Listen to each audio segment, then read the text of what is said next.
Hello all and welcome back to another class, common class for C and CMA Intermediate first group, which is nothing but hire purchase and installment system.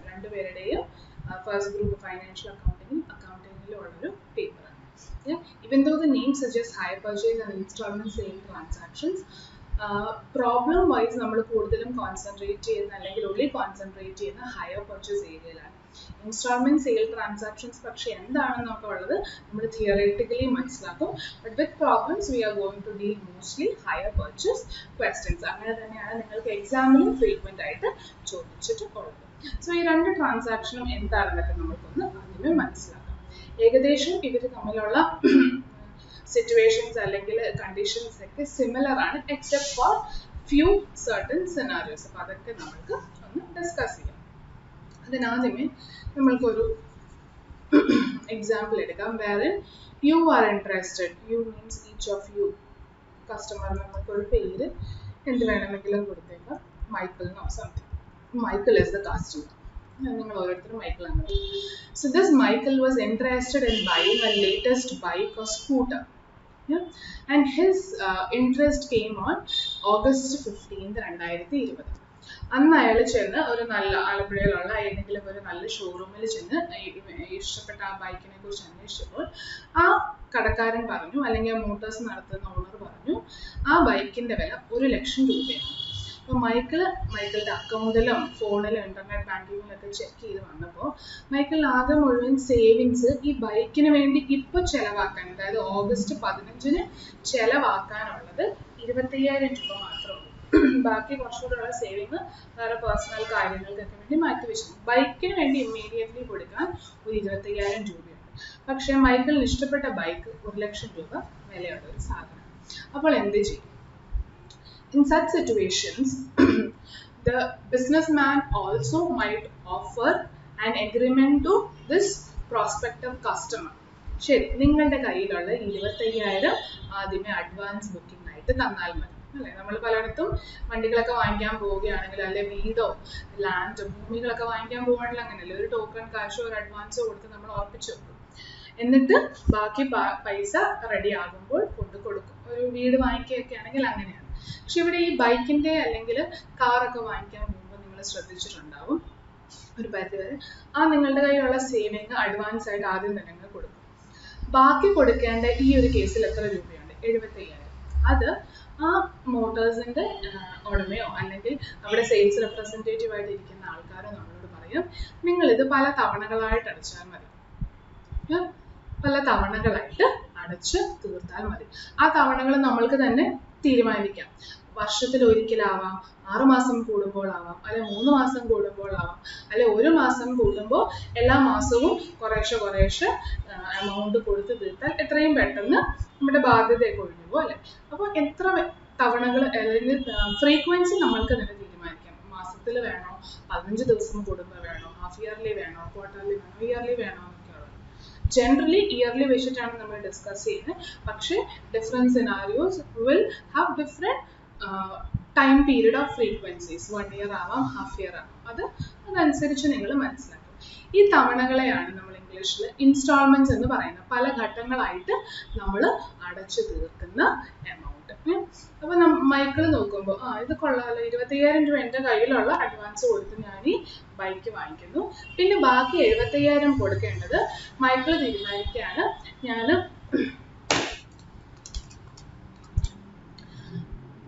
5 വർഷം കൊണ്ട് കൊടുത്തു തീർക്കാം, 5 തവണകളായിട്ട് കൊടുത്തു തീർക്കാം. 15,000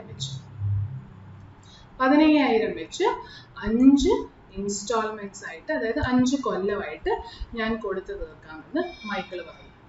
അപ്പോൾ Michael നോക്കിയപ്പോൾ 5 കൊല്ലമായിട്ട് 75,000 കൊടുത്തു തീർത്തു. അപ്പോൾ 5 കൊല്ലം കൊണ്ട്, അതായത് 2025 ആകുമ്പോൾ എൻ്റെ ബാധ്യത എല്ലാം തീരും, ഈ ബൈക്ക് 1,00,000 രൂപയ്ക്ക് എനിക്ക് കിട്ടും അല്ലേ. അപ്പം ഇങ്ങനെ മൈക്കിൾ പറഞ്ഞാൽ ഈ ബിസിനസ് നടത്തുന്ന ഈ മോട്ടോഴ്സ് നടത്തുന്ന അയാൾ സമ്മതിക്കും?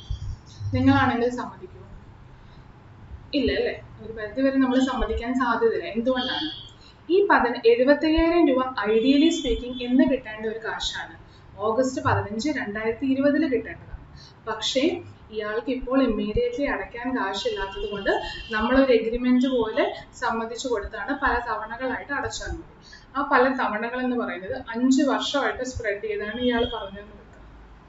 ആ എക്സാമ്പിൾ വെച്ച് തന്നെ എടുത്താൽ 5 കൊല്ലം കൊണ്ടാണ് 2020 കിട്ടാൻ സാധ്യത ഉണ്ടായിരുന്ന 75,000 രൂപ ഈ കച്ചവടക്കാരന് കിട്ടുന്നത്. അപ്പോൾ ഈ കൊല്ലം കിട്ടേണ്ടത് 5 കൊല്ലം കഴിയുമ്പോഴാണ് ക്യൂമുലേറ്റീവ്ലി കിട്ടുകയുള്ളൂ. അപ്പോൾ അയാൾക്ക് അതിലൊരു നഷ്ടമില്ല. എന്തായിരുന്നു നഷ്ടം? ഈ 2020 തന്നെ 75,000 രൂപ കിട്ടിയിരുന്നെങ്കിൽ ആ കിട്ടിയത് അയാളുടെ എക്സസ് ക്യാഷ് ആണ് വെക്കുക. അയാൾക്കത് ബാങ്കിലോ ബാങ്ക് FD ആയിട്ടോ അല്ലെങ്കിൽ ഗവൺമെന്റ് ബോണ്ടിലോ, അതായത് റിസ്ക് ഒന്നും ഇല്ലാത്ത, നഷ്ടം വരാൻ സാധ്യതയില്ലാത്ത പൈസ എത്ര നമ്മൾ ഇൻവെസ്റ്റ് ചെയ്യുന്നുണ്ടോ അത് മുഴുവനും തന്നെ തിരിച്ചു കിട്ടും. അതോടൊപ്പം ഒരു അഡീഷണൽ വരുമാനം കൂടെ കിട്ടുന്ന റിസ്ക് ഫ്രീ ആയിട്ടുള്ള ഏതെങ്കിലും ഒരു ഇൻവെസ്റ്റ്മെന്റിൽ ഇയാൾ കൊണ്ട് ഇൻവെസ്റ്റ് ചെയ്യാമെന്ന് വെക്കുക. 75,000 5 കൊല്ലം, ഈ 5 കൊല്ലം തന്നെ ഇയാൾ ഇൻവെസ്റ്റ് ചെയ്തു. അയാൾക്ക് എന്ത് കിട്ടും? എല്ലാ വർഷവും അതിൽ നിന്നൊരു അഡീഷണൽ ഇൻകം പോലെ ഒരു ഇൻട്രസ്റ്റ് വരുമാനം കിട്ടും അല്ലേ? ബാങ്ക് ഇൻട്രസ്റ്റ് എന്നൊക്കെ നമ്മൾ പറയുന്ന സംഭവം. ആ ഇൻട്രസ്റ്റ് ആണ് അയാൾ ഒരു പരിധി വരെ നഷ്ടപ്പെടുത്തുന്നത്. മൈക്കിളിനോട് സമ്മതിക്കുമ്പോൾ നീ ഇപ്പം കാശ് തരണ്ട, കുറേശ്ശെയായി 5 തവണകളായിട്ട് അടച്ചാൽ മതി എന്നല്ലേ? അങ്ങനെ പറയുമ്പോൾ അയാൾ നഷ്ടപ്പെടുത്തുന്നത് അയാൾക്ക് കിട്ടാൻ സാധ്യതയുള്ള ഒരു അഡീഷണൽ വരുമാനമാണ്. അപ്പൊ അയാൾ വെറുതെ അത് വേണ്ടാന്ന് വെക്കുമോ? അങ്ങനെ ഫ്രീ ആയിട്ട് എല്ലാവർക്കും ഈ കിട്ടാനിരുന്ന ഒരു വരുമാനം വേണ്ടെന്ന് വെക്കുകയാണെങ്കിൽ അയാൾ ലാഭത്തിന് വേണ്ടി തുടങ്ങിയ ഒരു കച്ചവടമായിരിക്കും. ബിസിനസ് എന്ന് നമ്മൾ എപ്പോഴും പറയുന്നത് ഒരു പ്രോഫിറ്റ് ജനറേഷൻ ആഗ്രഹിച്ചുകൊണ്ടാണ് ആരാണെങ്കിലും ചെയ്യുന്നത്. അത് എത്ര വലിയ സുഹൃത്ത് നമ്മളുടെ അടുത്ത് വന്നാലും നമ്മൾ കച്ചവടമായിട്ട് തുടങ്ങുകയാണെങ്കിൽ ഒരു പ്രോഫിറ്റ് നമ്മൾ അതിൽ നിന്ന് എക്സ്പെക്ട് ചെയ്യും അല്ലേ? അപ്പോൾ അയാൾ ഈ ഫ്യൂച്ചർ വരുമാനം നഷ്ടപ്പെടുത്തുമോ ഫ്രീ ആയിട്ട്? ഇല്ല, ഡയറക്റ്റ്ലി നഷ്ടപ്പെടുത്തുകയാണ്. ഓക്കെ, ബാങ്ക് FDയിൽ ഇടാൻ പറ്റില്ല എന്ന് വെച്ച് മൈക്കിളിനോട് പറയാണ് ഇല്ല, ഫുൾ 1 ലക്ഷം രൂപ കിട്ടുന്ന അന്ന് വന്നാൽ മതി, അന്ന് ബൈക്കിന് വില 1 ലക്ഷം ആണെങ്കിൽ അന്ന് തരാം, അതായത് 5 കൊല്ലം കഴിഞ്ഞ് നിനക്ക് പൈസ ആവുന്നുണ്ടെങ്കിൽ 5 കൊല്ലം കഴിഞ്ഞ് വന്നാൽ മതി. അങ്ങനെയും പറയുമോ? ഇല്ല, ഒരു കസ്റ്റമർ നഷ്ടപ്പെടുകയാണ് അല്ലേ? So what will the business man do? He will sell it to Michael. എന്നിട്ട് പറയും കയ്യിലുള്ള 25,000 തന്നോളൂ, ബാക്കി തരേണ്ട 75,000 5 ഇൻസ്റ്റാൾമെന്റ് ആയിട്ടല്ല, പകരം എനിക്ക് 6 ഇൻസ്റ്റാൾമെന്റ് ആയിട്ട് തരാം. ഞാൻ റാൻഡം ഒരു എക്സാമ്പിൾ എടുക്കുകയാണ്. അപ്പോൾ മൈക്കിൾ വീട്ടിൽ ചെന്ന് ഇതിരുന്ന് ആലോചിക്കുമ്പോൾ 6 ഇൻസ്റ്റാൾമെന്റ് എന്ന് പറഞ്ഞ് 15,000 വെച്ച് കൊടുക്കുന്നത് എത്ര രൂപയാണ് ശരിക്കും? 90,000. അപ്പോൾ മൈക്കിൾ നോക്കണ്ടേ, 25,000 രൂപ അഡ്വാൻസ് ഇപ്പൊ കൊടുത്തു, 90 അഡീഷണലി 6 ഇൻസ്റ്റാൾമെന്റ് ആയിട്ടും കൊടുത്തു. അപ്പൊ എത്ര രൂപ ശരിക്കും കൊടുത്തു? 1 ലക്ഷം രൂപ വിലയുള്ള ബൈക്കിന് അയാൾ പൈസ കൊടുത്തു വന്നപ്പോൾ എത്രയായി? 1,15,000. അപ്പൊ അയാൾ അഡീഷണലി കൊടുത്ത ഈ 15,000 എന്താണ്? ഈ ബിസിനസ് മാൻ എൻഷുർ ചെയ്താണ് അയാൾക്ക് ഫ്യൂച്ചറിൽ വരാനിരുന്ന ഇൻകം അയാൾ വേണ്ടാന്ന് വെച്ചപ്പോൾ അയാൾ അത് ആരുടെ കയ്യിൽ നിന്ന് കളക്ട് ചെയ്യാൻ ശ്രമിച്ചു? മൈക്കിളിന്റെ കയ്യിൽ നിന്നാണ് അയാൾ കളക്ട് ചെയ്തത്. ഇനി മൈക്കിളിനും വലിയ നഷ്ടമാണോ? ഇങ്ങനെ കണക്ക് കൂട്ടി നോക്കിയാൽ ഒരു വലിയ നഷ്ടം തന്നെയാണ് അല്ലെ? 1,15,000 മുടക്കി. പക്ഷെ ഒന്ന് ആലോചിച്ച് നോക്കിയാൽ 1,15,000 അല്ലെങ്കിൽ ഈ 15,000 രൂപ അഡീഷണൽ മുടക്കിയത് എങ്ങനെയാണ്? 6 വർഷം കൊണ്ടാണ്. ഈ ഒരു എഗ്രിമെന്റിന് ഈ ഒരു ബിസിനസ്സുകാരൻ സമ്മതിച്ചില്ലായിരുന്നെങ്കിൽ മൈക്കിൾ എന്ത് ചെയ്യണമായിരുന്നു? അന്ന് തന്നെ ഒരു 75,000 രൂപ എവിടുന്നേലും സംഘടിപ്പിക്കണമായിരുന്നു അല്ലേ? 75,000 രൂപ അയാളുടെ കയ്യിലില്ല, അയാൾ എവിടുന്നേലും ലോൺ എടുക്കണമായിരുന്നു. ആ ലോൺ എടുത്ത് തിരിച്ചടയ്ക്കുന്നത് 1 ലക്ഷം രൂപയായിരുന്നെങ്കിലോ പിന്നെ അയാളുടെ കോസ്റ്റ് കൂടുതലല്ലേ ചെയ്തേ? അപ്പോൾ മൈക്കിളിന് ഒരു പരിധി വരെ അതൊരു നഷ്ടമല്ല. ഇന്ന് ഫുൾ എമൗണ്ട് 75,000 അടയ്ക്കേണ്ടതിന് പകരം അയാളുടെ ബാധ്യത, ക്യാഷ് ഔട്ട്ഫ്ലോ, കയ്യിൽ നിന്ന് പോകുന്ന ക്യാഷ് ഇമ്മീഡിയറ്റ്ലി പോവാതെ അതിനെ സ്പ്രെഡ് ചെയ്ത് കൊടുത്തേക്കാണ്. ഇപ്പോൾ സാലറി ആയിട്ടുള്ള ഒരു എംപ്ലോയി ആണെങ്കിൽ എല്ലാ വർഷവും അയാളുടെ സാലറിയിൽ നിന്ന് ഒരു 15,000 രൂപ മാറ്റി വെച്ചാൽ മതി. അത് അയാൾക്ക് വലിയൊരു മാറ്റി വെക്കുന്ന ഒരു എമൗണ്ട് ഒന്നുമല്ല. പക്ഷെ ഒറ്റ തവണ ഒരേ ദിവസം പോയി 75,000 കൊടുക്കണമെന്ന് പറഞ്ഞാൽ അയാൾക്ക് അതൊരു വലിയ ബാധ്യതയാണ്. സോ മൈക്കിളും ഒരു പരിധി വരെ ഹാപ്പിയാണ്, ബിക്കോസ് 6 വർഷം കൊണ്ട് ബാക്കിയുള്ള എമൗണ്ട് കൊടുത്തു തീർത്തത്. അഡീഷണൽ 15,000 കൊടുക്കുകയാണെങ്കിൽ കൂടി ഈ 15,000 എന്തായിട്ട് അയാൾ ട്രീറ്റ് ചെയ്യുള്ളൂ? 75,000 രൂപ ഇല്ലായിരുന്നെങ്കിൽ അയാൾ ഒരു ബാങ്കിൽ പോയി ലോൺ എടുക്കണം അല്ലേ? ആ ബാങ്കിൽ പോയി ലോൺ എടുക്കുന്നതിന് എന്ത് കൊടുക്കണം? ഒരു ഇൻട്രസ്റ്റ് കൊടുക്കണം.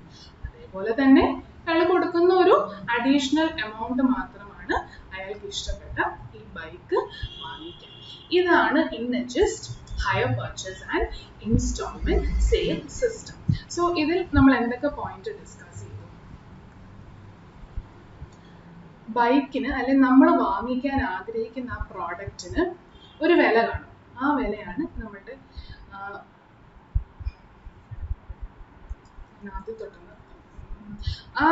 നമ്മൾ വാങ്ങിക്കാൻ ചെല്ലുമ്പോൾ ആ കടക്കാരൻ പറഞ്ഞ 1,00,000 രൂപയാണ് ഈ ബൈക്കിന്റെ അല്ലെങ്കിൽ ആ അസറ്റിന്റെ ക്യാഷ് പ്രൈസ്. ഇനി ക്യാഷ് പ്രൈസ് എങ്ങനെയായിരിക്കും ആ ബിസിനസ്മാൻ അറൈവ് ചെയ്തിട്ടുണ്ടാവുക? അയാൾക്ക് ഈ ബൈക്ക് ഒറിജിനൽ മാനുഫാക്ചററിന്റെ കയ്യിൽ നിന്ന് വാങ്ങിക്കാൻ ഒരു ചെലവുണ്ടായിരിക്കും അല്ലേ? അപ്പം ഒറിജിനൽ മാനുഫാക്ചറിന്റെ കയ്യിൽ നിന്ന് ഈ വാട്ടെവർ മോട്ടോഴ്സ്, EVM മോട്ടോഴ്സോ എന്താണെങ്കിലും 1,00,000 രൂപയ്ക്ക് തന്നെ ആയിരിക്കും വാങ്ങിക്കുന്നത്. ആ 1,00,000 രൂപയ്ക്ക് വാങ്ങിച്ചത് അതേ 1,00,000 രൂപയ്ക്കായിരിക്കും മൈക്കിളിന് കൊടുക്കാൻ പോകുന്നത്. അങ്ങനെ കൊടുത്തു കഴിഞ്ഞാൽ ആ മിഡിലിൽ നിൽക്കുന്ന EVM മോട്ടോഴ്സ് പോലെയുള്ള കച്ചവടക്കാർക്ക് എന്തെങ്കിലും ലാഭമുണ്ടോ? ഇല്ല. അപ്പോൾ അവർക്ക് കിട്ടുന്നത് ഈ ബൈക്ക് ചിലപ്പോൾ 80,000 രൂപയായിരിക്കും.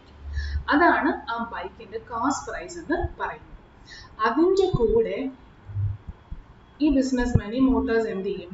ഒരു ലാഭവിഹിതം ആഡ് ചെയ്യും, 20,000 അല്ലേ? എന്നിട്ടാണ് ആ ബൈക്കിന് ഒരു വില നിശ്ചയിക്കുന്നത്, 1,00,000 രൂപ. ഇനിയിപ്പോൾ EVM മോട്ടോഴ്സ് ഒന്നുമില്ല, ഡയറക്റ്റ് മാനുഫാക്ചറിന്റെ കയ്യിൽ നിന്നാണ് നിങ്ങൾ വാങ്ങിക്കുന്നതെങ്കിൽ കൂടി അവർക്ക് ആ ഫൈനൽ പ്രോഡക്റ്റ് ഉണ്ടാക്കാൻ കുറെ ചെലവുകൾ വന്നു അല്ലേ? ആ ചെലവുകളെല്ലാം കൂടെ കൂട്ടി നോക്കുമ്പോൾ 80,000 രൂപ. ആ ചെലവിന് തന്നെ ആ 80,000 രൂപയ്ക്ക് തന്നെ കസ്റ്റമേഴ്സിന് വിൽക്കുമോ? ഇല്ല. അതിൻ്റെ കൂടെ ഒരു ലാഭവിഹിതം കൂടെ ചേർത്തായിരിക്കും ബൈക്കിനും കാറിനും ഒക്കെ വിലയിടുന്നത്. അങ്ങനെ അവരിട്ട വിലയാണ് ഈ ക്യാഷ് പ്രൈസ്. ഈ ക്യാഷ് പ്രൈസ് ആണ് ഫെയർ മാർക്കറ്റ് വാല്യൂ എന്ന് പറയുന്നത്. അതായത് നമ്മൾ ഓരോരുത്തരും, മൈക്കിളിനെ പോലെ നമ്മൾ ഓരോരുത്തരും ആഗ്രഹിച്ച് വാങ്ങിക്കാൻ ചെല്ലുമ്പോൾ നമ്മൾ കൊടുക്കേണ്ട പൈസയാണ് ക്യാഷ് പ്രൈസ്. ഈ ക്യാഷ് പ്രൈസിന്റെ കൂടെ ഒരു അഡീഷണൽ എമൗണ്ട് നമ്മൾ പറഞ്ഞ 15,000 അല്ലേ? 1,00,000 ബൈക്ക് നമ്മൾ കൊടുത്തു തീർത്തപ്പോൾ 1,15,000. സോ അഡീഷണൽ കൊടുത്ത 15,000 ആണ് ഈ ട്രാൻസാക്ഷനിലെ ഇൻട്രസ്റ്റ് എന്ന് പറയുന്നത്. So which is 1,15,000. ഇത്രയും ക്ലിയർ ആയല്ലോ? ഈ ഇൻട്രസ്റ്റും കൂടെ ചേർത്തുള്ള ഈ എമൗണ്ടിനെയാണ് നമ്മൾ കളക്റ്റീവ്ലി വിളിക്കുന്നത് ഹയർ പർച്ചേസ് പ്രൈസ്. അതായത് ഒരു പരിധി വരെ ഹയർ ചെയ്യുകയാണ് നമ്മൾ, ഹയർ പർച്ചേസ്. ഇനി അതിന്റെ ഡിഫറൻസ് അല്ലെങ്കിൽ ഹയർ എന്തുകൊണ്ട് എന്നൊക്കെ നമുക്ക് പറയാം. പ്രൈസിങ് എങ്ങനെ വന്നെന്ന് മനസ്സിലായി. ഈ 1,15,000 നമ്മൾക്ക് ഈ ആദ്യമേ കൊടുത്ത അഡ്വാൻസ് എമൗണ്ട് ഒക്കെ ആയിട്ടൊന്ന് തരം തിരിച്ച് കാണിക്കാം.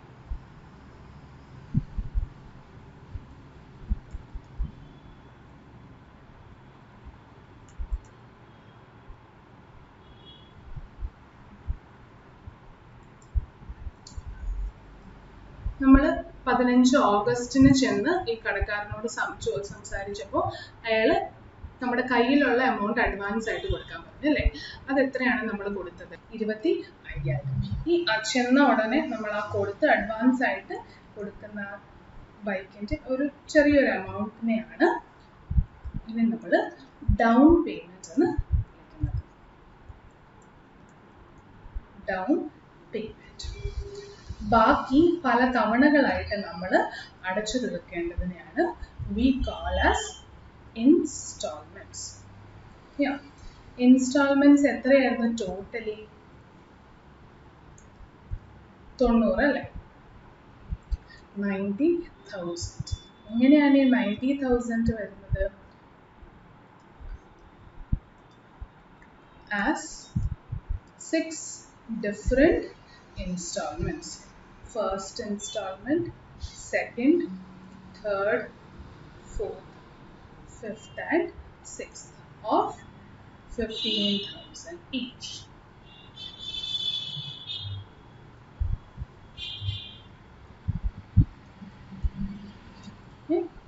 So ഇതിന്റെ അർത്ഥം നമ്മൾ ടോട്ടലി എത്ര കൊടുത്താണ് ഈ ബൈക്ക് വാങ്ങിച്ചത് 1,15,000, which is nothing but the higher purchase price. ഇനി നമുക്ക് ഈ ഹയർ പർച്ചേസിന്റെയും ഇൻസ്റ്റാൾമെന്റ്സിന്റെയും കുറച്ച് കോമൺ ആയിട്ടുള്ളത് കുറച്ച് ഡിഫറൻസസ് ഒന്ന് മനസ്സിലാക്കാം. രണ്ട് ടൈപ്പ് ഓഫ് ട്രാൻസാക്ഷൻസിലും ഇൻസ്റ്റാൾമെന്റുകളായിട്ടായിരിക്കും നമ്മൾ പൈസ അടയ്ക്കുന്നത്. അതായത് ഇതേപോലെ എമൗണ്ടുകളെല്ലാം സെയിം, 25,000 രൂപ ഡൗൺ പേയ്മെന്റ് കൊടുക്കണം, 15,000 വെച്ച് 6 തവണകളാക്കി കൊടുക്കണം. വാങ്ങിക്കാൻ പോകുന്നത് ബൈക്ക് തന്നെ. പക്ഷെ രണ്ട് രീതിയിൽ നമുക്ക് വാങ്ങിക്കാം. ഹയർ പർച്ചേസ് ആയിട്ടും വാങ്ങിക്കാം, ഇൻസ്റ്റാൾമെന്റ് സിസ്റ്റം ആയിട്ടും വാങ്ങിക്കാം. എന്താണ് രണ്ടിന്റെയും ഡിഫറൻസ്? ഹയർ പർച്ചേസ് ആയിട്ടാണ് വാങ്ങിക്കുന്നതെങ്കിൽ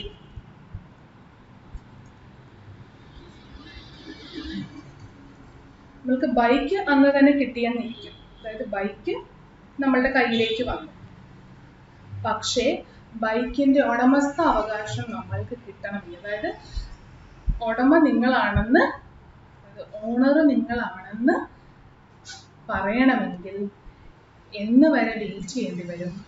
6ാമത്തെ ഇൻസ്റ്റാൾമെന്റും കൂടെ പേ ചെയ്യുന്നവരെ, അതായത് ലാസ്റ്റ് ഇൻസ്റ്റാൾമെന്റ് പെയ്ഡ് ആയാൽ മാത്രമാണ് you become a owner. So hire പർച്ചേസിൽ അതിന്റെ അർത്ഥം 6ാമത്തെ കൊല്ലം വരെ നിങ്ങളിത് യൂസ് ചെയ്യുകയാണ്.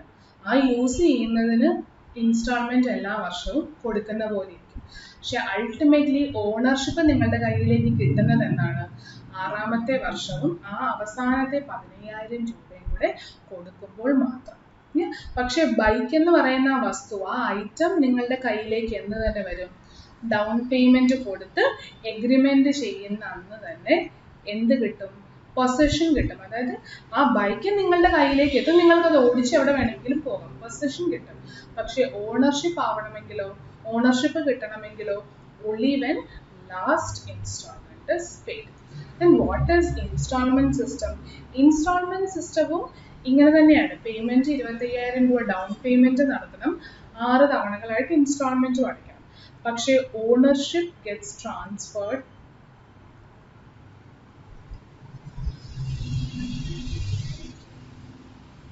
at down payment stage itself.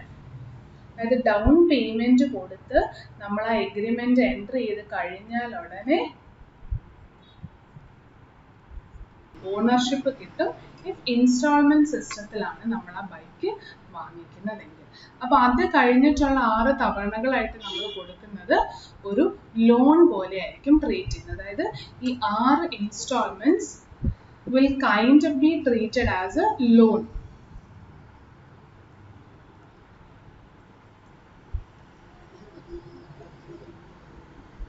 നിങ്ങൾ അസറ്റ് ഓൾറെഡി വാങ്ങിച്ചു, ബൈക്ക് ഓൾറെഡി വാങ്ങിച്ചു, അതിന് 25,000 രൂപ ഡൗൺ പേയ്മെന്റ് കൊടുത്തു, ആ ബൈക്ക് നിങ്ങളുടെ സ്വന്തം പേരിലുമായി. അത് കഴിഞ്ഞിട്ട് നിങ്ങൾ കൊടുക്കുന്നത് ഒരു ലോൺ എടുത്ത് ആ അസറ്റ് വാങ്ങിച്ചാൽ എങ്ങനെയിരിക്കും അതുപോലെ ട്രീറ്റ് ചെയ്യുന്നതാണ് 6 ഇൻസ്റ്റാൾമെന്റ്സ്. പക്ഷെ ഹയർ പർച്ചേസിന്റെ കേസിൽ 25,000 രൂപ ഡൗൺ പേയ്മെന്റ് കൊടുക്കുമ്പോൾ നിങ്ങൾക്ക് ആ ബൈക്ക് നിങ്ങളുടെ കയ്യിലേക്ക് ഉപയോഗിക്കാൻ എത്തത്തുള്ളൂ, അതായത് പൊസഷൻ കിട്ടത്തുള്ളൂ ഫിസിക്കലായിട്ട്. പക്ഷെ ഒരിക്കലും ഓണർഷിപ്പ് കിട്ടില്ല. ഓണർഷിപ്പ് കിട്ടണമെങ്കിൽ ഏറ്റവും അവസാനത്തെ ഇൻസ്റ്റാൾമെന്റ് വരെ അടച്ച് തീർക്കണം. അപ്പൊ അതിന്റെ അർത്ഥം നിങ്ങൾ അവസാനത്തെ ഇൻസ്റ്റാൾമെന്റ് അടച്ച് തീർക്കുന്നിടം വരെ പേ ചെയ്യുന്ന ഈ installment in the nature of ഒരു റെന്റ് പോലാണ്. യൂസിന് വേണ്ടി അല്ലെ, നിങ്ങൾ ആ ബൈക്ക് യൂസ് ചെയ്യുന്നുണ്ട് 6 വർഷം, ആ യൂസിന് വേണ്ടി നിങ്ങൾ കൊടുക്കുന്ന ഒരു റെന്റ് പോലെയാണ് ഈ ഇൻസ്റ്റാൾമെന്റ് ഹയർ പർച്ചേസ് വരുന്നത്. ഇനി ആദ്യം പറഞ്ഞ പോയിന്റ്, അവസാനത്തെ ഇൻസ്റ്റാൾമെന്റ് പേ ചെയ്യുന്നിടം വരെ ഓണർഷിപ്പ് നമ്മൾക്ക് കിട്ടില്ല. അപ്പൊ അതിന്റെ അർത്ഥം ഏതെങ്കിലും ഒരു ഇൻസ്റ്റാൾമെന്റ് നമ്മൾ ഡിഫോൾട്ട് ചെയ്താൽ, അതായത് നമ്മൾക്ക് കൊടുക്കാൻ കാശ് ഇല്ലാതെ വരികയാണ്, നിങ്ങൾ കൊടുത്തില്ലെങ്കിൽ ആ മോട്ടോഴ്സിന് അല്ലെങ്കിൽ ആ ബൈക്ക് വിറ്റ ആൾക്ക് എന്ത് ചെയ്യാം? നിങ്ങളുടെ അടുത്തുനിന്ന് വന്ന് ഈ ബൈക്ക് തിരിച്ചെടുത്തുകൊണ്ട് പോകും. എന്തുകൊണ്ടാണ്? ഓണർഷിപ്പ് ഇപ്പോഴും ആരുടെ കയ്യിലാണ്? ആ വിറ്റ കടക്കാരന്റെ കയ്യിലാണ്. ബൈക്കിന്റെ ഫിസിക്കൽ പൊസഷൻ മാത്രമേ മൈക്കിളിന്റെ കയ്യിൽ എത്തിയിട്ടുള്ളൂ. അപ്പൊ ഏതെങ്കിലും ഒരു തവണ, അതിപ്പോ ആദ്യത്തെ തവണ ആവണമെന്നില്ല, അവസാനത്തെ തവണ മിസ്സാക്കിയാൽ പോലും ഓണറിന് വന്ന് തിരികെ ആ ബൈക്ക് അല്ലെങ്കിൽ എന്ത് ഐറ്റം ആണോ നിങ്ങൾ വാങ്ങിച്ചത് അത് തിരികെ എടുത്തുകൊണ്ട് പോവാൻ സാധിക്കും, which is known as repossession. അതായത് തിരിച്ച് ആ കച്ചവടക്കാരൻ വന്ന് റീപൊസഷൻ എടുത്തോണ്ട് പോകും. പക്ഷെ ഇൻസ്റ്റാൾമെന്റ് സിസ്റ്റത്തിൽ ഒരിക്കലും അങ്ങനെ ഒരു കേസല്ല. അതായത് ഇൻസ്റ്റാൾമെന്റ് സിസ്റ്റത്തിൽ ഓണർഷിപ്പ് ആർക്ക് തന്നെ വന്നു, വാങ്ങിച്ച അന്ന് തന്നെ 25,000 കൊടുത്ത് അന്ന് തന്നെ മൈക്കിളിന് കിട്ടി. അപ്പോൾ പിന്നീട് കൊടുക്കേണ്ട 6 തവണകൾ ലോൺ പോലെ ട്രീറ്റ് ചെയ്യണമെന്നാണ് നമ്മൾ പറഞ്ഞത് അല്ലേ. ആ ലോണൊക്കെ നമ്മൾ അടയ്ക്കാൻ പറ്റാണ്ട് മൈക്കിൾ ഇരുന്നാൽ ആ ബൈക്ക് വിറ്റ് ആ കച്ചവടക്കാരൻ എന്ത് ചെയ്യാം, എൻ്റെ ലോണൊന്നും കടമൊന്നും കറക്റ്റായിട്ട് അടച്ചില്ല എന്ന് പറഞ്ഞ് ലോൺ കിട്ടാൻ വേണ്ടി ഒരു കേസ് കൊടുക്കാം. പക്ഷെ അസറ്റ് തിരിച്ചെടുത്തോണ്ട് പോകാൻ, അതായത് ബൈക്ക് വന്ന് തിരിച്ചെടുത്തോണ്ട് പോകാൻ പറ്റുമോ? ഇല്ല. ബൈക്ക് ആരുടെ പേരിലാണ്? മൈക്കിളിന്റെ പേരിലായി കഴിഞ്ഞു. അപ്പൊ എന്തിനു വേണ്ടി അവർക്ക് ഇനി ഫൈറ്റ് ചെയ്യാൻ പറ്റുള്ളൂ? ലോൺ 6 തവണകളായിട്ട് തരേണ്ടത് തീർന്നിട്ടില്ല, അത് ഡീഫോൾട്ട് ആക്കി. സോ അത് കിട്ടാൻ വേണ്ടി നമുക്കൊരു കേസിന് പോകാം. പക്ഷെ ഹയർ പർച്ചേസ് ആണെങ്കിലോ, നമ്മൾ ആ ബൈക്ക് തന്നെ ആദ്യം വിറ്റ കച്ചവടക്കാരൻ്റെയാണ്. അപ്പൊ അയാൾക്ക് തിരികെ ആ ബൈക്ക് വന്ന് എടുത്തോണ്ട് പോവാം. Hire purchase and installment system. ഇനി ഇതാണ് മേജർ ഡിഫറൻസസും മേജർ സിമിലാരിറ്റീസും ഒക്കെ. ഹയർ പർച്ചേസസ് ഫോളോ ചെയ്യുന്നത് കൂടുതലും റീസെയിൽ വാല്യൂ നല്ലതായിട്ട് ഉള്ള ഗുഡ്സ് ഒക്കെ ആയിരിക്കും. അതായത് ഇങ്ങനെ റീപൊസഷൻ എപ്പോഴെങ്കിലും സംഭവിച്ചു കഴിഞ്ഞാലും രണ്ടാമത് ഒരു കസ്റ്റമറിനും കൂടെ എനിക്ക് വിറ്റാൽ അത്യാവശ്യം നല്ല വിലയ്ക്ക് തന്നെ വിൽക്കാൻ പറ്റുന്ന ഗുഡ്സ് ഒക്കെ ആയിരിക്കും ഹയർ പർച്ചേസ് മോഡലിൽ നമ്മൾ കൊടുക്കുന്നത്. റീസെയിൽ വാല്യൂ അധികം ഇല്ലാത്തതൊക്കെ ഇൻസ്റ്റാൾമെന്റ് സിസ്റ്റത്തിലായിരിക്കും. ഇനി ഇതൊക്കെ നമ്മൾ പുതുതായിട്ട് പഠിക്കുന്ന വാക്കുകളാണെങ്കിലും ഒരു പരിധിവരെ ഈ പോയിന്റുകളൊക്കെ നമ്മൾ ഓൾറെഡി കേട്ടിട്ടുണ്ട് അല്ലേ. ഫുൾ എമൗണ്ട് കൊടുത്ത് തീർക്കാതെ എന്ത് സാധനം നിങ്ങൾ വാങ്ങിച്ചാലും ആ എമൗണ്ട് ഫുൾ അടച്ചു തീർക്കുമ്പോൾ ആ സാധനത്തിന്റെ വിലയെക്കാളും കൂടുതലായിരിക്കും നമ്മൾ കൊടുക്കുന്നത്. നിങ്ങൾക്ക് ആർക്കെങ്കിലും ഹൗസിംഗ് ലോൺ എടുത്ത് പരിചയമുണ്ടെങ്കിൽ, നിങ്ങളുടെ ഫാമിലിയിൽ ആരെങ്കിലും എടുത്തിട്ടുണ്ടെങ്കിൽ ഒക്കെ അറിയാം. അല്ലെങ്കിൽ കാർ ലോണോ വെഹിക്കിൾ ലോണോ ബൈക്ക് ലോണൊക്കെ എടുത്തിട്ട് ഒരു ബൈക്ക് എടുത്തവരോ ചെയ്തവർക്കൊക്കെ ഒരു പരിധി വരെ അറിയാം. 5 ലക്ഷത്തിന്റെ ആയിരിക്കും നിങ്ങൾ വീട് വാങ്ങിച്ചത്. അത് SBIന്നോ അങ്ങനെ ഏതെങ്കിലും ഒരു ബാങ്കിൽ നിന്നോ ലോൺ കിട്ടിയിട്ടായിരിക്കും ആ വീട് വാങ്ങിക്കുന്നത്. എന്നിട്ട് എല്ലാ മാസവും നമ്മൾ EMI എന്ന് പറഞ്ഞൊരു എമൗണ്ട് അടച്ചു അല്ലേ. ആ EMI എത്ര കൊല്ലത്തേക്കാണ് അടയ്ക്കുന്നതെന്നൊന്ന് മൾട്ടിപ്ലൈ നോക്കിയാൽ അറിയാം. ഒരിക്കലും 5 ലക്ഷം രൂപ തന്നെയല്ല നമ്മൾ അവർക്ക് കൊടുക്കുന്നത്, 5 ലക്ഷത്തിനും മേലെയാണ്. കാരണം അവര് ഫ്യൂച്ചറിലേക്ക് അവരുടെ കയ്യിൽ ഇരുന്ന് കഴിഞ്ഞാൽ ആ ക്യാഷിൽ നിന്ന് അവർക്കൊരു അഡീഷണൽ ഇൻകം ജനറേറ്റ് ചെയ്യാൻ പറ്റുമായിരുന്നു. അത് വേണ്ടാന്ന് വെച്ചിട്ടാണ് നമ്മൾക്ക് ആ പൈസ എടുത്ത് തരുന്നത്. അപ്പോൾ അവര് ആ ഫ്യൂച്ചർ ഇൻകം നമ്മളുടെ കയ്യിൽ നിന്ന് ഈടാക്കും. നമ്മൾക്കും ഒരു പരിധി വരെ അത് ലാഭം തന്നെയാണ്. കാരണം 5 ലക്ഷം ഇന്ന് എടുത്തു കൊടുക്കാൻ നമ്മളുടെ കയ്യിലില്ല, പക്ഷെ എല്ലാ മാസവും ഒരു 5,000 വെച്ച് ബാങ്കിന് കൊടുക്കാൻ എനിക്ക് വലിയ പ്രശ്നമില്ല. അപ്പൊ ഇമ്മീഡിയറ്റ് ക്യാഷ് ഫ്ലോയിൽ നിന്ന് കസ്റ്റമറും രക്ഷപ്പെടും, ബാങ്കറും ഒരിക്കലും നഷ്ടത്തിലാവില്ല. കാരണം ഇൻട്രസ്റ്റ് നമ്മളുടെ കയ്യിൽ നിന്ന് അവർ കളക്ട് ചെയ്യുന്നുണ്ട്. So this is a basic understanding of hire purchase and installment system. ഇനി ഇത്രയും ഡിസ്കഷൻ നമ്മൾ ഇൻസ്റ്റാൾമെന്റ് സിസ്റ്റത്തിൽ ചെയ്യുന്നുള്ളൂ. ഫസ്റ്റ് ഒരു തിയറി ക്വസ്റ്റ്യൻ ആണ് ഞാൻ ക്വസ്റ്റ്യൻ ബാങ്കിൽ നിങ്ങളുടെ കയ്യിൽ തന്നിരിക്കുന്നത്. അതിൻ്റെ ആൻസർ ഞാൻ പിന്നീട് ഒരു ക്ലാസ്സിൽ നിങ്ങൾക്ക് തരുന്നതാണ്. So you can write down those points. ഇപ്പൊ പറഞ്ഞ പോയിന്റുകൾ തന്നെ നമ്മൾ റെക്കോർഡ് ചെയ്യും. അതിനോടൊപ്പം കുറച്ച് അതായത് 2 ട്രാൻസാക്ഷൻസിനെയും ഓരോ പാർട്ടീസിനെയും വിളിക്കുന്ന പേരുകളിലൊക്കെ വ്യത്യാസം, അങ്ങനത്തെ കുറച്ച് മൈന്യൂട്ട് കാര്യങ്ങളും കൂടെ ഡിഫറൻസസ് ആയിട്ട് നമ്മൾ എഴുതിയെടുക്കും. So apart from that we will not be discussing installment system anymore, but almost concept ഒക്കെ same ആണ്. So right now let us go into detail on hire purchase system. So hire purchase price എന്താണെന്നൊക്കെ അറിയാൻ ഇതൊന്നും കൂടെ നമുക്ക് നോക്കാം. ഒരു asset നമ്മൾ വാങ്ങിക്കുമ്പോൾ ആ അസറ്റ് പ്രൊഡ്യൂസ് ചെയ്യാനോ വാങ്ങിക്കാനോ ആ ബിസിനസ്മാന് ഒരു ചെലവ് വന്നതാണ്. ആ ചെലവിനെയാണ് കോസ്റ്റ് പ്രൈസ് എന്ന് പറയുന്നത്. അതിൻ്റെ കൂടെ അയാളുടെ ലാഭവിഹിതവും കൂടെ ചേർത്തിട്ടായിരിക്കും അയാൾ അത് ഓരോ കസ്റ്റമറിലേക്കും എത്തിക്കാൻ ശ്രമിക്കുന്നത്. ഈ പ്രൈസ്, അതായത് കസ്റ്റമറിലേക്ക് അയാൾ എത്തിക്കാൻ ശ്രമിക്കുന്ന ഫെയർ മാർക്കറ്റ് വാല്യൂവിനെയാണ് ക്യാഷ് പ്രൈസ് എന്ന് പറയുന്നത്. അതായത് നിങ്ങൾ ഓരോരുത്തരും മാർക്കറ്റിൽ ചെന്നൊരു ബൈക്ക് വാങ്ങിക്കാൻ പോയാൽ നിങ്ങൾ കൊടുക്കേണ്ട പൈസയാണ് ഈ ക്യാഷ് പ്രൈസ്. ഈ ഹയർ പർച്ചേസ് സിസ്റ്റത്തിലാണ് നമ്മൾ ആ ബൈക്ക് വാങ്ങിക്കുന്നതെങ്കിൽ നമ്മൾ ഈ ക്യാഷ് പ്രൈസിൻ്റെ കൂടെ ഒരു ഇൻട്രസ്റ്റും നമ്മളുടെ കയ്യിൽ നിന്ന് ആ ബിസിനസ് പേഴ്സൺ കളക്ട് ചെയ്യും, which is collectively known as higher purchase price. അപ്പോൾ ഇതിൽ നിന്ന് തന്നെ മനസ്സിലാക്കാം higher purchase price എന്ന് പറയുന്നത് ആ അസറ്റിന്റെ വാല്യൂവിനേക്കാളും കൂടിയ ഒരു എമൗണ്ട് ആണ്. എന്താണ് ആ കൂടുതലുള്ള കാരണം? നമ്മൾ പല തവണകളായിട്ട്, അതായത് ഇമ്മീഡിയറ്റ് ആയിട്ട് ക്യാഷ് കൊടുക്കണ്ട, പതുക്കെ കൊടുത്താൽ മതി എന്ന് പറയുന്നത് വഴി നമ്മൾ അഡീഷണലി ഇൻകർ ചെയ്യുന്ന ഒരു എക്സ്പെൻസ് ആയ ഇൻട്രസ്റ്റും കൂടെ ചേർത്താണ് ഹയർ പർച്ചേസ് പ്രൈസ് വരുന്നത്. ഇനി ഹയർ പർച്ചേസ് പ്രൈസ് എങ്ങനെയാണ് നമ്മൾ പേ ചെയ്യുന്നത്? ഇനീഷ്യലി ആ അസറ്റ് വാങ്ങിച്ച് എഗ്രിമെന്റ് റെക്കോർഡ് ചെയ്യാൻ നമ്മൾ കൊടുക്കുന്ന പൈസയാണ് ഡൗൺ പേയ്മെന്റ്. ആ ഡൗൺ പേയ്മെന്റ് നമ്മൾ നടത്തുന്നത് എപ്പോഴും നമ്മൾ പറയും ഇയർ 0-ലാണ്. അതായത് 15/8 നമ്മൾ പറഞ്ഞ എക്സാമ്പിളിൽ ഓഗസ്റ്റ് 15-നാണ് നമ്മൾ ആ ബൈക്ക് വാങ്ങിക്കാൻ പോയത് അല്ലേ? അന്ന് തന്നെയാണ് നമ്മൾ 25,000 കൊടുക്കുന്നത്. അപ്പോൾ ആ 25,000-ൽ എന്തെങ്കിലും ഒരു ഇൻട്രസ്റ്റ് പോർഷൻ കാണുമോ? ഒരിക്കലുമില്ല. കാരണം അത് 15/8-ന് കൊടുക്കേണ്ടതാണ്, അന്ന് തന്നെ കൊടുക്കുകയും ചെയ്തു. അപ്പോൾ ഇൻട്രസ്റ്റ് പോർഷൻ ഉള്ളത് ഏതിൽ മാത്രമായിരിക്കും? നമ്മൾ കൊടുത്തു തീർക്കേണ്ട പൈസ ഫ്യൂച്ചറിലേക്ക് നമ്മൾ ഡെഫർ ചെയ്യുകയാണ്, മാറ്റി വെക്കുകയാണ്. അങ്ങനെ മാറ്റി വെക്കുന്ന എമൗണ്ടുകളിൽ മാത്രമാണ് ഒരു ഇൻട്രസ്റ്റും കൂടെ ചേർത്ത് നമ്മളുടെ കയ്യിൽ നിന്ന് കളക്ട് ചെയ്യുന്നത്. സോ ഡൗൺ പേയ്മെന്റ് എപ്പോഴും happens at year 0 and doesn't have any interest component. അപ്പോൾ ഇൻട്രസ്റ്റ് കോമ്പണന്റ് അടങ്ങിയിരിക്കുന്നത് നമ്മൾ കൊടുക്കുന്ന ഇൻസ്റ്റാൾമെന്റ്സിലാണ്.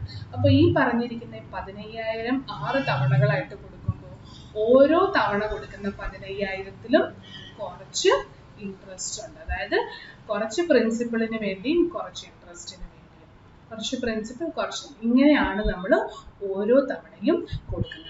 അങ്ങനെ കളക്റ്റീവ്ലി 6 ഇൻസ്റ്റാൾമെന്റും കൂടെ കൂട്ടിയാൽ നമ്മൾ അഡീഷണലി കൊടുക്കുന്ന ടോട്ടൽ ഇൻട്രസ്റ്റ് ആണ് 15,000. അത് പക്ഷെ ഓരോ ഇൻസ്റ്റാൾമെന്റിലും കുറേശ്ശെ അടങ്ങിയിട്ടുണ്ടായിരിക്കും. This is hire purchase price എന്ന് ജസ്റ്റ്.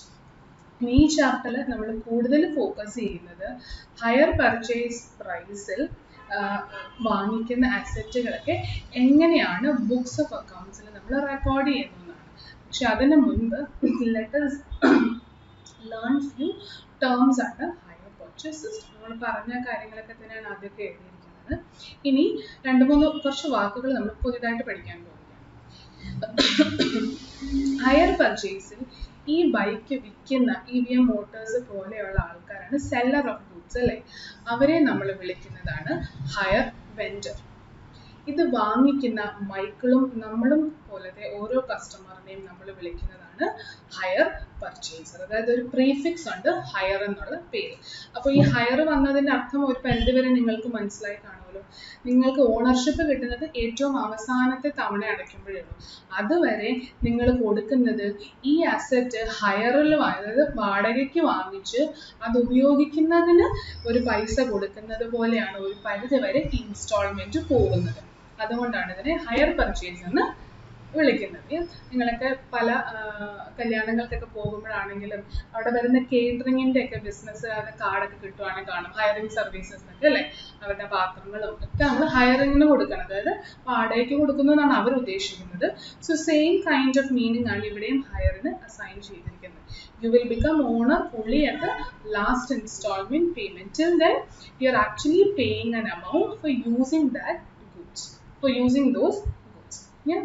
ഇനി പൊസഷനെ കുറിച്ച് പറഞ്ഞിരുന്നു. പൊസഷൻ ഡൗൺ പേയ്മെന്റ് നടക്കുമ്പോൾ അപ്പോൾ തന്നെ കിട്ടും. ഓണർഷിപ്പ് കിട്ടുന്നത് ലാസ്റ്റ് ഇൻസ്റ്റാൾമെന്റ് വരെ. ഇനി ഹയർ പർച്ചേസ് പ്രൈസ് വീണ്ടും പറഞ്ഞു, നമ്മൾ പറഞ്ഞ ആ പോയിന്റ് തന്നെയാണ്.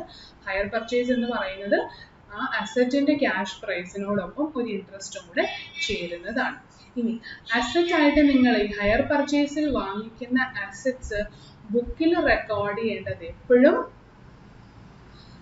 ക്യാഷ് പ്രൈസ് ആണ്. ബാക്കി ഇൻട്രസ്റ്റ് എന്ന് പറയുന്നത് വിൽക്കുന്ന ആൾക്ക് ഒരു അഡീഷണൽ വരുമാനവും മൈക്കിൾ എന്ന് പറയുന്ന ആ വാങ്ങിച്ച ഹയർ പർച്ചേസറിന് അതൊരു എക്സ്പെൻസും ആണ്. സോ ആ ഇൻട്രസ്റ്റ് എപ്പോഴും ഐദർ ഇൻകം ഓർ എക്സ്പെൻസ്, വിറ്റ ആളുടെ ബുക്കിൽ ഇൻകം ആയിട്ടും വാങ്ങിച്ച ആളുടെ ബുക്കിൽ എക്സ്പെൻസ് ആയിട്ടും റെക്കോർഡ് ചെയ്യുള്ളൂ. പക്ഷെ അസറ്റ് എത്രയ്ക്ക് എപ്പോഴും റെക്കോർഡ് ചെയ്യാൻ പാടുള്ളൂ? അതിന്റെ ഒറിജിനൽ കോസ്റ്റിൽ തന്നെ. അതാണ് ഇവിടെ പറഞ്ഞിരിക്കുന്നത്.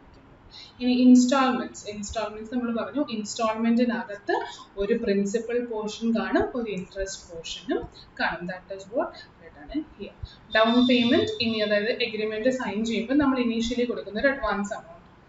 Ownership as we said last instalment pay ചെയ്താൽ മാത്രമേ ഓണർഷിപ്പ് നമുക്ക് കിട്ടുകയുള്ളൂ. What is repossession?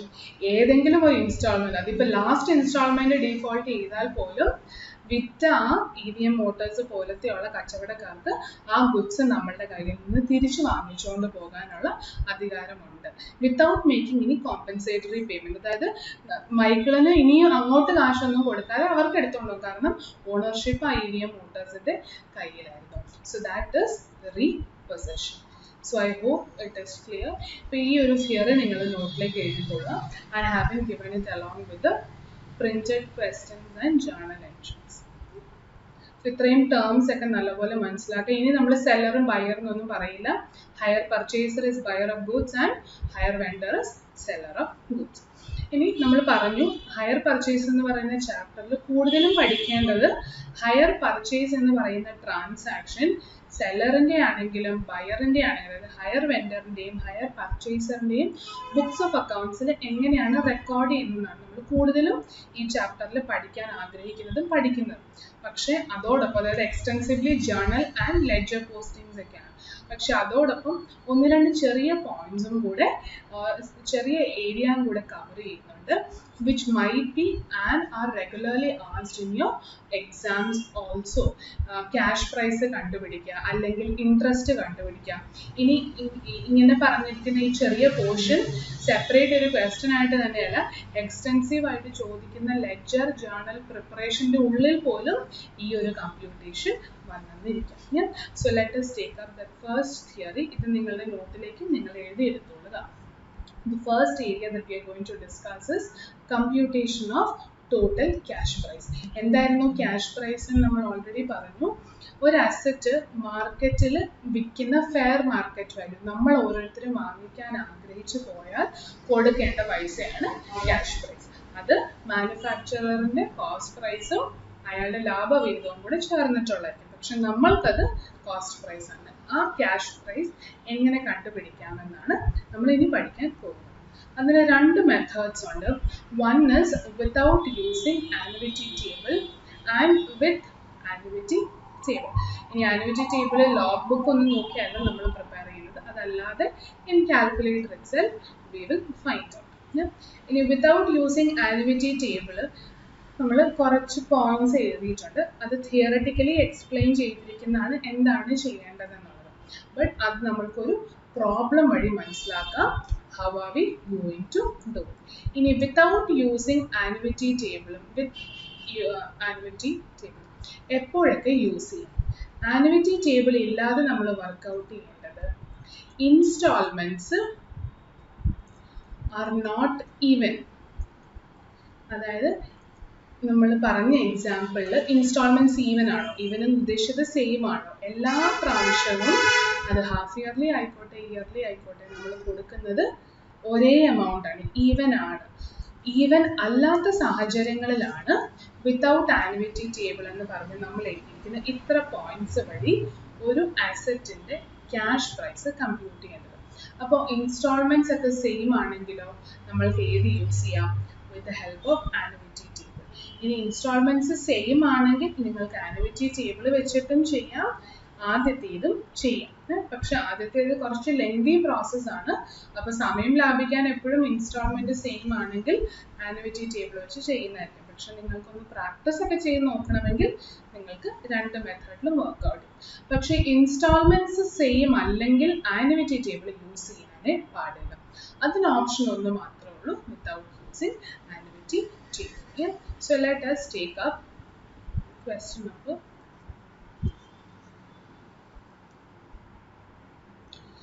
3.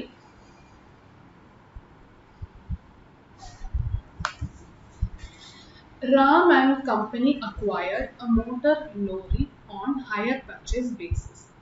It has to make cash down payment of 1 lakh at the beginning.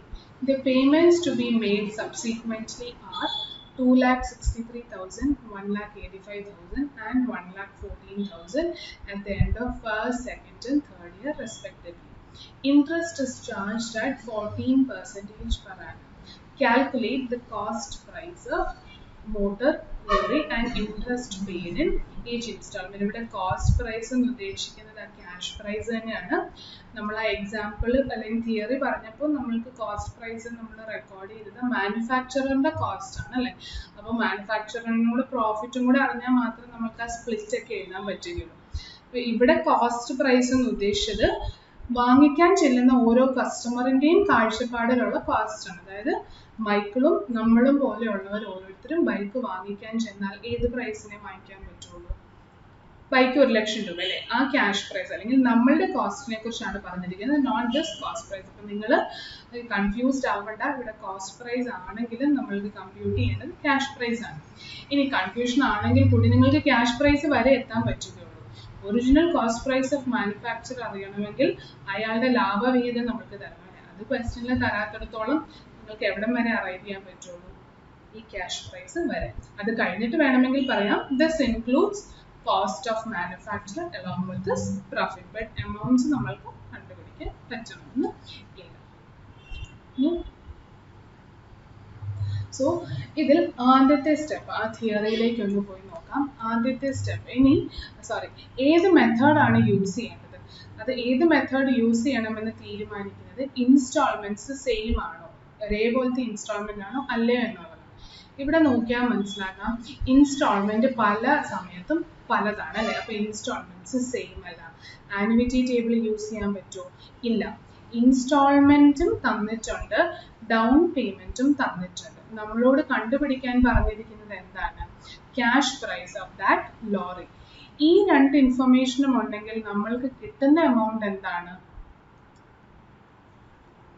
Higher purchase price അല്ലേ. ഹയർ പർച്ചേസ് പ്രൈസ് നമ്മൾ കഴിഞ്ഞ എക്സാമ്പിളിലൊക്കെ എഴുതിയിരുന്നു, ഡൗൺ പേയ്മെന്റും പ്ലസ് ഇൻസ്റ്റാൾമെന്റ്സ് ആണ്. അപ്പൊ നമ്മളോട് ചോദിച്ചിരിക്കുന്നത് ഹയർ പർച്ചേസ് പറയാനാണോ? അല്ല. ഹയർ പർച്ചേസിനുള്ളിൽ അടങ്ങിയിരിക്കുന്ന ഇൻട്രസ്റ്റ് മാറ്റി കഴിഞ്ഞാൽ എന്ത് കിട്ടും? Cash prize of the asset. അത് കണ്ടുപിടിക്കാനാണ് പറഞ്ഞിരിക്കുന്നത്. സോ ആനുവിറ്റി ടേബിൾ യൂസ് ചെയ്യാൻ പറ്റില്ല, installments are not same. Without annuity ടേബിളിലേക്ക് പോകണം.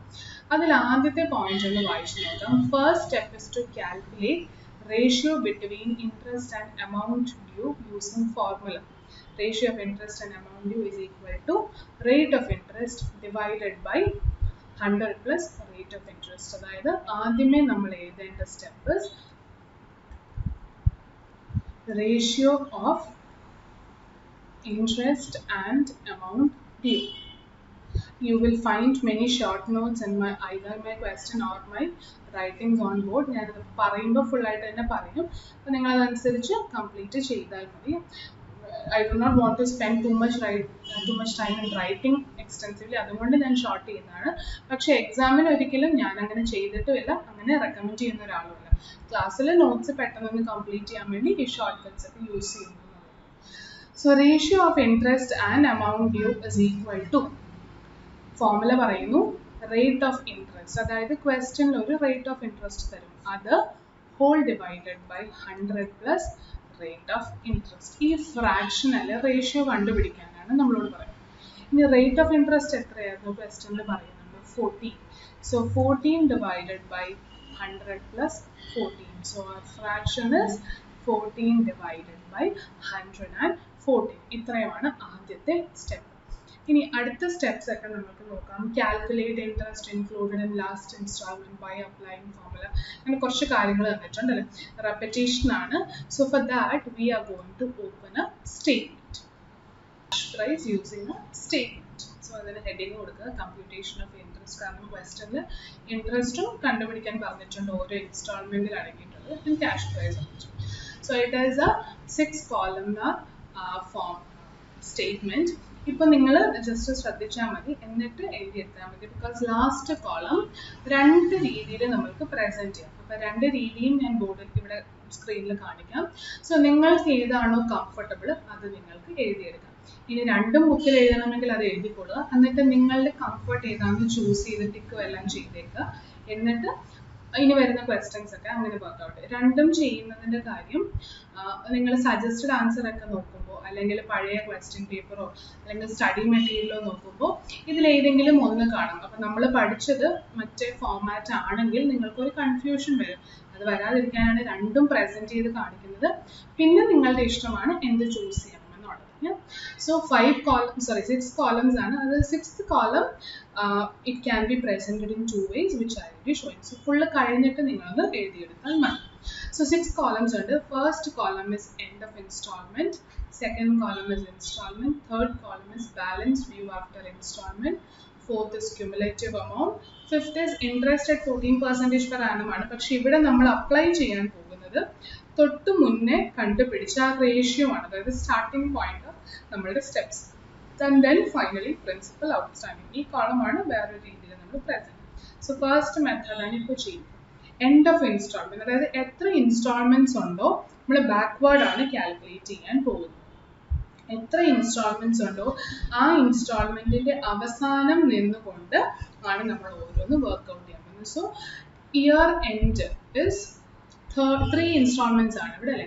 അപ്പൊ മൂന്നാമത്തെ ഇൻസ്റ്റാൾമെന്റിന്റെ അവസാനം, മൂന്നാമത്തെ ഇൻസ്റ്റാൾമെന്റിൽ അടങ്ങിയിരിക്കുന്ന ഇൻസ്റ്റാൾമെന്റ് എമൗണ്ട് എത്രയാണ്? 1,14,000. Right that in installment column. ഇനി മൂന്നാമത്തെ കോളം എന്താണ്? Balance due after installment. അതായത് മൂന്നാമത്തെ ഇൻസ്റ്റാൾമെന്റ് അടച്ചു കഴിയുമ്പോൾ എത്ര ഇനി കൊടുക്കാൻ ബാക്കിയുണ്ട്. ഇതിന് ബാലൻസ് എന്ന് മാത്രം എഴുതണ്ട, പ്രിൻസിപ്പൽ ബാലൻസ് എന്നും കൂടെ പ്രിൻസിപ്പൽ ബാലൻസ് ടു ആഫ്റ്റർ ഇപ്പൊ എഴുതണ്ട, നിങ്ങൾ പിന്നെ എഴുതുമ്പോൾ അങ്ങനെ എഴുതിയാൽ മതി. സോ അവസാനത്തെ ഇൻസ്റ്റാൾമെന്റ് അടച്ചു തീർക്കുമ്പോൾ ഇനി എത്ര അടയ്ക്കാൻ ബാക്കിയുണ്ട്? ഒന്നും തന്നെ ഇല്ല. So which means 0, no amount. Now fourth column is cumulative amount of installment plus this third column, that is 1,14,000. ഞാൻ ബ്രാക്കറ്റിൽ അത് സാമെന്ന് കാണിച്ചേക്കാം. സോ ദാറ്റ് ലേറ്റർ ആണ് അടുത്ത സ്റ്റെപ്പിലൊക്കെ എഴുതുമ്പോൾ ഇങ്ങനെയാണ് എമൗണ്ട് വന്നതെന്ന് നമ്മൾക്കൊന്ന് മനസ്സിലാകും. സോ 1,14,000. ഇനി ഈ 1,14,000 ഇൻസ്റ്റാൾമെന്റ് അടങ്ങിയിരിക്കുന്നതാണ് അല്ലേ. സോ അതിൽ ഒരു ഇൻട്രസ്റ്റ് പോർഷൻ ഉണ്ട്. അതെങ്ങനെ കണ്ടുപിടിക്കാം? അതിനാണ് ഈ ഫോർമുല. ഫോർത്ത് കോളം കിട്ടുന്ന ക്യുമുലേറ്റീവ് എമൗണ്ടിന്മേൽ നമ്മൾ കണ്ടുപിടിച്ച് റേഷ്യോ അപ്ലൈ ചെയ്യുക. So which is 14,000. അപ്പൊ ഇതിൽ എന്താണ് നമുക്ക് മനസ്സിലാവുന്നത്? ഈ ക്യുമുലേറ്റീവ് എമൗണ്ടിനകത്ത് ഇൻസ്റ്റാൾമെന്റ് ഉണ്ട്. ഇൻസ്റ്റാൾമെന്റിനകത്ത് എന്തുണ്ട്? ഇൻട്രസ്റ്റ്. അപ്പൊ ടോട്ടൽ 1,14,000 ശരിക്കും അടങ്ങിയിരിക്കുന്ന ഇൻട്രസ്റ്റ് പോർഷൻ എത്രയാണ്? 14,000. അങ്ങനെയാണെങ്കിൽ അവസാനത്തെ കോളം നിങ്ങൾ ഈ സൈഡിൽ എഴുതിയേക്കുന്ന ഇപ്പൊ വായിക്കണ്ട, ഇവിടെ വരെ നോക്കിയാൽ മതി. അപ്പൊ പ്രിൻസിപ്പൽ ഔട്ട്സ്റ്റാൻഡിങ് ഞാൻ റെഫറൻസ് കൊടുത്തിരിക്കുന്നത് എന്താണെന്ന് നോക്കി. ഇൻസ്റ്റാൾമെന്റ് കോളമായ സെക്കൻഡ് കോളത്തിൽ നിന്ന് ഈ ഇൻട്രസ്റ്റ് അമൗണ്ട്സ് കുറയ്ക്കുക. സോ വിച്ച് മീൻസ് 1,14,000 ഇൻട്രസ്റ്റ് പോയാൽ എത്ര എമൗണ്ട് ആണ് ആ 1,14,000 അടങ്ങിയിരിക്കുന്ന പ്രിൻസിപ്പൽ പോർഷൻ? ക്ലിയർ ആയല്ലോ? This is first. ഇനി ഇത് തന്നെ നമ്മൾ ഇതേപോലെ റിപ്പീറ്റ് ചെയ്തോണ്ടിരിക്കും. അടുത്ത എൻഡ് ഓഫ് ഇൻസ്റ്റാൾമെന്റ് ബാക്ക്വേർഡ് പോകുമ്പോൾ എന്നായിരുന്നു? രണ്ടാമത്തെ കൊല്ലം എത്രയുണ്ടായിരുന്നു നമ്മളുടെ ഇൻസ്റ്റാൾമെന്റ്? 1,85,000. 1,85,000. ഇനി മൂന്നാമത്തെ കോളത്തിന്റെ ഹെഡിങ് നോക്കാം. Principal balance due after installment. അതായത് രണ്ടാമത്തെ ഇൻസ്റ്റാൾമെന്റ്, രണ്ടാമത്തെ ഇയർ ആണ് നമ്മളിപ്പോൾ എഴുതുന്നത് അല്ലേ. അപ്പോൾ ഇതിന്റെ അർത്ഥം ഈ രണ്ടാമത്തെ പറയുന്ന ഇൻസ്റ്റാൾമെന്റ് കഴിഞ്ഞിട്ടുള്ള പ്രിൻസിപ്പൽ ബാലൻസ് എത്രയുണ്ടായിരുന്നു? Due after second installment. അത് എത്രയുണ്ടായിരുന്നു? എവിടെ നോക്കിയാൽ കിട്ടും? പ്രിൻസിപ്പൽ ഔട്ട്സ്റ്റാൻഡിങ് എന്ന് പറഞ്ഞ് തൊട്ട് മേലെ എഴുതിയിരിക്കുന്ന അതല്ലേ. അവിടെ എഴുതിയിരിക്കുന്ന എന്താണ്? മൂന്നാമത്തെ ഇൻസ്റ്റാൾമെന്റിൽ അടങ്ങിയിരിക്കുന്ന പ്രിൻസിപ്പൽ ഔട്ട്സ്റ്റാൻഡിങ് 1,00,000 അത് തന്നെയല്ലേ രണ്ടാമത്തെ ഇൻസ്റ്റാൾമെന്റ് അടഞ്ഞു കഴിയുമ്പോഴും ഔട്ട്സ്റ്റാൻഡിങ് ആയിട്ടുള്ളത്. അതുകൊണ്ടാണല്ലോ മൂന്നാമത്തെ ഇൻസ്റ്റാൾമെന്റിൽ അത് പ്രിൻസിപ്പൽ ആയിട്ട് വന്നത്. അത് സെക്കൻഡ് ഇയറിൽ നിന്ന് ചിന്തിച്ചു കഴിഞ്ഞാൽ സെക്കൻഡ് ഇയർ കഴിയുമ്പോൾ നമ്മൾക്കറിയാം ടോട്ടൽ പ്രിൻസിപ്പൽ ഔട്ട്സ്റ്റാൻഡിങ് എത്രയേ ഉള്ളൂ? 1,00,000. അതിൻ്റെ കൂടെ ഇൻട്രസ്റ്റ് 14% കൂടെ കൂട്ടിയിട്ടാണ് അവസാനത്തെ ഇൻസ്റ്റാൾമെൻ്റ് ആയ 1,14,000 നമ്മളുടെ നിന്ന് കളക്ട് ചെയ്യുന്നത്. സോ ഈ 3ലെ കോളംസ് എങ്ങനെ ഫിൽ ചെയ്യും? 0, അതായത് തൊട്ടു മേലത്തെ ലൈനിലെ ആ പ്രിൻസിപ്പൽ ബാലൻസ് പ്ലസ് ഈ അവസാനത്തെ കോളത്തിലെ principal outstanding. So which means രണ്ടാമത്തെ ഇൻസ്റ്റാൾമെൻറ്റ് കഴിയുമ്പോൾ എൻ്റെ കയ്യിൽ ബാലൻസിങ് ഫിഗർ ആയിട്ടുണ്ടായിരുന്ന പ്രിൻസിപ്പൽ ഇനിയും അടച്ചു തീർക്കാനുള്ള പ്രിൻസിപ്പൽ 1 lakh. ഇനി ക്യുമുലേറ്റീവ് എമൗണ്ടോ ഈ ഇൻസ്റ്റാൾമെൻറ്റിൻ്റെയും പ്രിൻസിപ്പൽ ഔട്ട്സ്റ്റാൻഡിങ്ങിൻ്റെയും ടോട്ടൽ 2,85,000. ഇനി 2,85,000 എത്ര അടങ്ങിയിട്ടുണ്ട്? ഇൻട്രസ്റ്റ് 35,000. ഇത് എഴുതണ്ടല്ലോ, ഞാനിവിടെ ഹെഡിങ്ങിൽ കൊടുത്തിട്ടുണ്ട് എങ്ങനെയാണ് മൾട്ടിപ്ലൈ ചെയ്യുന്നത്. So you know it. So final 6th column is 35,000 ആണ് ഈ രണ്ടാമത്തെ സ്റ്റേജിൽ വന്ന ഇൻട്രസ്റ്റ്. അങ്ങനെയാണെങ്കിൽ ഇൻസ്റ്റാൾമെൻ്റ് ആയ 1,85,000 നിന്ന് 35,000 ഇൻട്രസ്റ്റിലേക്കാണ് പോകുന്നതെങ്കിൽ ബാക്കി 1,50,000 ആയിരിക്കണം ആ വർഷത്തെ പ്രിൻസിപ്പൽ ഔട്ട്സ്റ്റാൻഡിങ്. ക്ലിയർ ആയല്ലോ? ഇനി ഫൈനൽ ഇൻസ്റ്റാൾമെൻ്റ് ആയ ഇയർ 1 which is 2,63,000. 2,63,000 നമ്മൾ കൊടുക്കുന്നത് ആദ്യത്തെ ഇൻസ്റ്റാൾമെൻ്റ് ആണ്. സോ ആദ്യത്തെ ഇൻസ്റ്റാൾമെൻറ്റ് കഴിയുമ്പോൾ ഉണ്ടായിരുന്ന പ്രിൻസിപ്പൽ ഔട്ട്സ്റ്റാൻഡിങ് എത്രയായിരുന്നു? ആദ്യത്തെ ഇൻസ്റ്റാൾമെൻറ്റ് കഴിയുമ്പോൾ ഇനി എത്ര ഇൻസ്റ്റാൾമെൻറ്റും കൂടെ ബാക്കിയുണ്ട്? ഈ ഒരു കോളത്തിന് വേണ്ടി ഫോർവേഡ് ചിന്തിക്കാം. ആദ്യത്തെ ഇൻസ്റ്റാൾമെൻറ്റ് കഴിയുമ്പോൾ എത്ര ഇൻസ്റ്റാൾമെൻറ്റ് ബാക്കി ഉണ്ടായിരുന്നു? 2ഉം 3ഉം. 2ൽ എത്ര പ്രിൻസിപ്പൽ ഉണ്ടായിരുന്നു? 1,50,000. 3ൽ എത്ര പ്രിൻസിപ്പൽ ഉണ്ടായിരുന്നു? 1,00,000. അങ്ങനെയാണെങ്കിൽ ഒന്നാമത്തെ ഇൻസ്റ്റാൾമെൻറ്റ് കഴിയുമ്പോൾ മുഴുവനായിട്ടും ബാക്കി ഉണ്ടായിരുന്ന പ്രിൻസിപ്പൽ എത്രയെന്ന് നമ്മൾക്ക് പറയാം? ഈ 1,00,000 പ്ലസ് 1,00,000. അതായത് ഈ തൊട്ടുമേലെ കണ്ടുപിടിച്ച സ്റ്റേജിലേക്ക് ഏതും കൂടെ ആഡ് ചെയ്യണം? ഈ 1,50,000 കൂടെ ആഡ് ചെയ്യും. 0 എഴുതിയത് ഈ ഒരു ലൈൻ മനസ്സിലാവുന്നില്ലെങ്കിൽ ഈ 1,00,000 തൊട്ട് മേലെ എന്തെങ്കിലും ലൈൻ ഉണ്ടോ? ഇല്ല. അപ്പോൾ അങ്ങനെ ഒരു ലൈൻ ഇല്ലാത്ത അവിടെ 0ക്ക് തുല്യമാണ്. ആ 0 ആണ് ഇവിടെ എഴുതിയിരിക്കുന്നത്. അപ്പോൾ ഈ ഫൈനൽ കോളത്തിൻ്റെ ടോട്ടൽസ് ആണ് ഇവിടെ ഓരോ സ്റ്റേജിലും എഴുതുന്നതെന്ന് മനസ്സിലാക്കിയാലും മതി. So 2,50,000. So therefore cumulative amount is 5,13,000. 5,13,000 അടങ്ങിയിരിക്കുന്ന ഇൻട്രസ്റ്റ് is 63,000.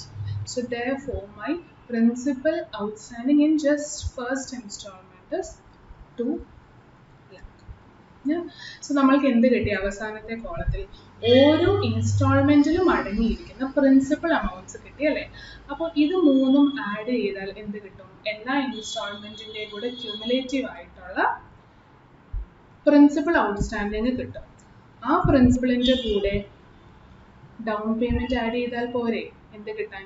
ക്യാഷ് പ്രൈസ് കിട്ടാൻ. Down payment was 1 lakh.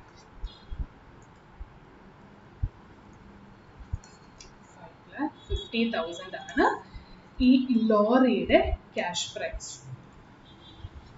അങ്ങനെ 5,50,000 ക്യാഷ് പ്രൈസ് ഉണ്ടായിരുന്ന ഒരു ലോറിയാണ് 1,00,000 രൂപ ഡൗൺ പേയ്മെന്റും പ്ലസ് 1,14,000, 1,80,000, 2,63,000 എന്ന് പറഞ്ഞ് ടോട്ടൽ ഹയർ പർച്ചേസ് പ്രൈസ് ആയ 6,62,000 കൊടുക്കുന്നുണ്ട്. അതായത് ബാക്കി 6,62,000 മൈനസ് 1,12,000 ആണ് ഈ ഒരു എഗ്രിമെന്റ് വഴി കളക്ട് ചെയ്ത് ടോട്ടൽ ഇൻട്രസ്റ്റ്. ആണോ? ഇതൊന്ന് ടോട്ടൽ ചെയ്താൽ നിങ്ങൾക്ക് മനസ്സിലാവും. 1,12,000 ക്ലിയർ ആയി എന്ന് വിശ്വസിക്കുന്നു. 1,12,000. So which means what are we trying to find out? നമ്മൾ ഡിസ്കസ് ചെയ്ത ക്വസ്റ്റനിൽ അല്ലെ എക്സാമ്പിളിൽ നമ്മൾക്ക് ക്യാഷ് പ്രൈസ് ആദ്യമേ അറിയായിരുന്നു. അതിനോട് കൂടി നമ്മൾ ടോട്ടൽ ഇൻട്രസ്റ്റ് ആഡ് ചെയ്തു. എന്നിട്ട് HP പ്രൈസിലേക്ക് എത്തി. ആ HP പ്രൈസിനെ നമ്മൾ സ്പ്ലിറ്റ് ചെയ്ത് കാണിച്ചു. ഡൗൺ പേയ്മെന്റ് എത്ര, പല ഇൻസ്റ്റാൾമെന്റുകൾ എത്ര എന്ന് പറഞ്ഞല്ലേ. പക്ഷെ ചോദ്യം നമ്മൾക്ക് വന്നത് HP പ്രൈസ് ഡയറക്റ്റ്ലി തന്നില്ലെങ്കിൽ നമ്മൾക്ക് ആ സ്പ്ലിറ്റ് തന്നു. 1 ലക്ഷം ആദ്യം, പിന്നെ 3 പല ഇൻസ്റ്റാൾമെന്റ് ആയിട്ട് ഇത്രയും തന്നു. ഇൻട്രസ്റ്റ് ടോട്ടൽ എത്രയാണെന്നും പറയുന്നില്ല. ഇൻട്രസ്റ്റും നമ്മൾക്ക് ക്യുമുലേറ്റീവ്ലി അറിയില്ല. ക്യാഷ് പ്രൈസിനെ കുറിച്ചൊന്നും നമ്മൾക്ക് കണ്ടുപിടിക്കേണ്ടത് എന്താണ്? ഈ ഫുൾ എമൗണ്ടും ഈ ബ്രേക്കപ്പും ഉണ്ട്, 25,000 90,000 പോലത്തെ ബ്രേക്കപ്പ്. ഇതിൽ നിന്ന് ഇൻട്രസ്റ്റും കണ്ടുപിടിക്കണം, ഇതിന്റെ ഒറിജിനൽ കോസ്റ്റ് എത്രയായിരുന്നു എന്നും കണ്ടുപിടിക്കണം. സോ അതിന് നമ്മൾ ഫോളോ ചെയ്യുന്നതാണ് this method. Adil first step is finding out ratio of interest and amount due. When do you follow this entire process? When installments are not even. ഓരോ ഇൻസ്റ്റാൾമെന്റിലെ എമൗണ്ട് മാറി മറിഞ്ഞുകൊണ്ടിരിക്കുകയാണെങ്കിൽ ഈ method follow ചെയ്യുക without annuity table. അപ്പോൾ ആദ്യമേ കണ്ടുപിടിക്കേണ്ടത് ratio of interest and amount due, which is rate of interest divided by 100 plus rate of interest. എന്നിട്ട് അതിനെ ഫ്രാക്ഷനിൽ തന്നെ വെച്ചോളൂ. ഈ ഫ്രാക്ഷനാണ് ഇൻട്രസ്റ്റ് കമ്പ്യൂട്ടേഷന് വേണ്ടി നമ്മൾ അപ്ലൈ ചെയ്യുന്നത്. ഇനി computation of interest and cash prize വെച്ച് ഒറ്റയൊരു സ്റ്റേറ്റ്മെന്റിൽ നമ്മൾ എളുപ്പത്തിൽ എമൗണ്ട്സുകൾ കണ്ടുപിടിക്കാൻ പോകുകയാണ്. അതിൽ നമ്മൾ ബാക്ക്വേർഡ് എന്നാണ് തുടങ്ങുന്നത്. മൂന്നാമത്തേതിൽ നിന്നാണ്, അല്ലെങ്കിൽ ഏറ്റവും അവസാനത്തെ ഇൻസ്റ്റാൾമെന്റിൽ നിന്നാണ് ആദ്യത്തേതിലേക്ക് എത്തുന്നത്. സോ ആദ്യത്തെ ഏറ്റവും അവസാനത്തെ ഇൻസ്റ്റാൾമെന്റിന്റെ എമൗണ്ട് പീരീഡ് എഴുതുക, എത്ര അതിൽ കൊടുക്കേണ്ട ഇൻസ്റ്റാൾമെന്റ് എഴുതുക. ആ ഇൻസ്റ്റാൾമെന്റ് അടച്ചു കഴിയുമ്പോൾ നമ്മൾ കൊടുക്കേണ്ടിയിരുന്ന പ്രിൻസിപ്പൽ ബാലൻസ്, അത് ഏത് ക്വസ്റ്റ്യൻ ആണെങ്കിലും ഈ ഒരു സെനാരിയോയിൽ 0 തന്നെ ആയിരിക്കും. 4 ഇൻസ്റ്റാൾമെന്റ് ഉള്ള ക്വസ്റ്റ്യനിലാണെങ്കിലും അവസാനത്തെ ഇൻസ്റ്റാൾമെന്റ് എഴുതുന്ന ആ ലൈനിൽ മൂന്നാമത്തെ കോളം ഓൾവേസ് 0 ആയിരിക്കും. വിച്ച് മീൻസ് അത് കഴിഞ്ഞിട്ട് നമുക്ക് അടയ്ക്കാൻ ഇൻസ്റ്റാൾമെന്റ് ഒന്നുമില്ല. അപ്പോൾ അടയ്ക്കാൻ ഇൻസ്റ്റാൾമെന്റ് ഒന്നും ഇല്ലെങ്കിൽ അതിൻ്റെ അർത്ഥം പ്രിൻസിപ്പൽ എന്തെങ്കിലും ബാക്കിയുണ്ടെന്നാണ്? അല്ല. So always 0. Cumulative amount is the sum of these two figures. ഇനി ഈ ക്യുമുലേറ്റീവ് എമൗണ്ടിൽ അടങ്ങിയിരിക്കുന്ന ഇൻട്രസ്റ്റ് കണ്ടുപിടിക്കുക 14,000 ആൻഡ് പ്രിൻസിപ്പൽ ഔട്ട്സ്റ്റാൻഡിങ്, ഓരോ ഇൻസ്റ്റാൾമെന്റിലും അടങ്ങിയിരിക്കുന്ന പ്രിൻസിപ്പൽ ഔട്ട്സ്റ്റാൻഡിങ് കണ്ടുപിടിക്കാൻ ഇൻസ്റ്റാൾമെന്റിൽ നിന്ന് ഈ ഇൻട്രസ്റ്റ് എമൗണ്ട്സ് മൈനസ് ചെയ്യുക. You will arrive at each principal outstanding. ഇനി സെക്കൻഡ് ഇൻസ്റ്റാൾമെന്റ് വരുമ്പോൾ ആ ഇൻസ്റ്റാൾമെന്റ് എഴുതുക. പ്രിൻസിപ്പൽ ബാലൻസ് മാത്രം ഒന്ന് ആലോചിക്കുക. രണ്ടാമത്തെ ഇൻസ്റ്റാൾമെന്റ് കഴിയുമ്പോൾ അടച്ചു തീർക്കേണ്ടിയിരുന്ന പ്രിൻസിപ്പൽ ബാലൻസ് എത്രയായിരുന്നു? അത് എവിടെ നിന്ന് കിട്ടും? തൊട്ടു മേളത്തെ ലൈനിലെ അവസാനത്തെ ആ കോളത്തിൽ നിന്ന് കിട്ടും. അങ്ങനെ എല്ലാം കമ്പ്യൂട്ട് ചെയ്യുക. എല്ലാം കമ്പ്യൂട്ട് ചെയ്ത് കഴിയുമ്പോൾ നമ്മൾക്ക് ഓരോ ഇൻസ്റ്റാൾമെന്റിലും അടങ്ങിയിരുന്ന പ്രിൻസിപ്പൽ ഔട്ട്സ്റ്റാൻഡിങ് കിട്ടും. ഇൻസ്റ്റാൾമെന്റിൽ അടങ്ങിയിരുന്നത് അത് എല്ലാം ആഡ് ചെയ്താൽ ഏത് എമൗണ്ടിലേക്ക് നമ്മൾക്ക് അറൈവ് ചെയ്യാൻ പറ്റും? ടോട്ടൽ ഇൻസ്റ്റാൾമെന്റ്സിൽ അടങ്ങിയിരുന്ന ടോട്ടൽ പ്രിൻസിപ്പൽ, അതിൻ്റെ കൂടെ ഡൗൺ പേയ്മെന്റ് ആഡ് ചെയ്താൽ ഓരോ അസറ്റിന്റെയും ക്യാഷ് പ്രൈസിലേക്ക് നമ്മൾക്ക് എത്താൻ പറ്റും. പിന്നെ ഇൻട്രസ്റ്റ് ടോട്ടൽ ചെയ്ത് നോക്കാം. ഈ ടോട്ടലിന്റെ ബൈഫിക്കേഷൻ ആണ് നമ്മൾ കണ്ടുപിടിച്ചിട്ടുള്ളത്.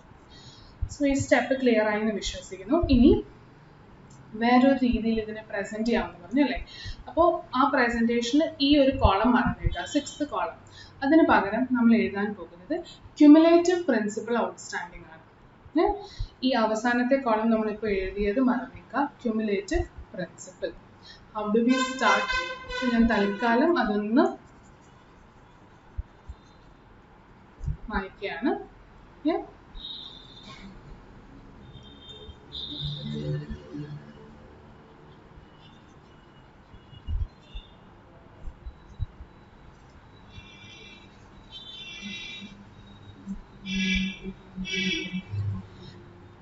സെയിം പ്രൊസീജിയർ തന്നെ, ലാസ്റ്റത്തെ കോളം മാത്രം ക്യുമുലേറ്റീവ്. തേർഡ് ഇൻസ്റ്റാൾമെന്റ് എഴുതി 1,14,000. Principal balance after installment 0. Cumulative amount 1,14,000. അതിലടങ്ങിയിരിക്കുന്ന പ്രിൻസിപ്പൽ 14,000. ഇനി നമ്മൾ അവസാനം എഴുതുന്ന കോളം ഇസ് ക്യുമുലേറ്റീവ് പ്രിൻസിപ്പൽ. അതായത് ഈ ക്യുമുലേറ്റീവ് എമൗണ്ടിനകത്തുള്ള ഇൻട്രസ്റ്റ് മാത്രം മാറ്റി കഴിഞ്ഞാൽ നമ്മൾക്ക് എന്ത് കിട്ടും? ഇൻട്രസ്റ്റ് പോർഷൻ മാറ്റിയാൽ ബാക്കിയുള്ളത് മുഴുവൻ പ്രിൻസിപ്പൽ ആയിരിക്കും അല്ലേ? അപ്പോൾ cumulative principal which is 1 lakh. ഈ ഒരു ലൈനിൽ മാത്രം രണ്ട് രീതിയിൽ ചെയ്യുന്നതും 1 lakh തന്നെ കിട്ടും. സോ അതവിടെ നിൽക്കട്ടെ. 1,14,000 നിന്ന് ഇവിടെ എഴുതിയിരിക്കുന്ന ഫോർമുല നോക്കുക. നാലാമത്തെ കോളത്തിൽ നിന്നാണ് ഇൻട്രസ്റ്റ് മൈനസ് ചെയ്തിരിക്കുന്നത്. ആദ്യത്തെ സ്റ്റേജിൽ രണ്ടാമത്തെ കോളത്തിൽ നിന്നായിരുന്നു അഞ്ചാമത്തെ ഇൻട്രസ്റ്റ് എമൗണ്ട് മൈനസ് ചെയ്യും. സോ 1 lakh നമ്മൾക്ക് കിട്ടി. ഈ 1 lakh ആണ് നമ്മൾ എങ്ങോട്ടേക്ക് എടുത്ത് എഴുതാൻ പോകുന്നത്? തേർഡ് കോളത്തിലേക്ക് എടുത്ത് എഴുതാൻ പോകുന്നത്. അത്രയും ക്ലിയർ ആയല്ലോ? Then again 2,85,000. ഇത് രണ്ടിന്റെയും സം. ഈ 2,85,000 അടങ്ങിയിരിക്കുന്ന ഇൻട്രസ്റ്റ് which was 35,000.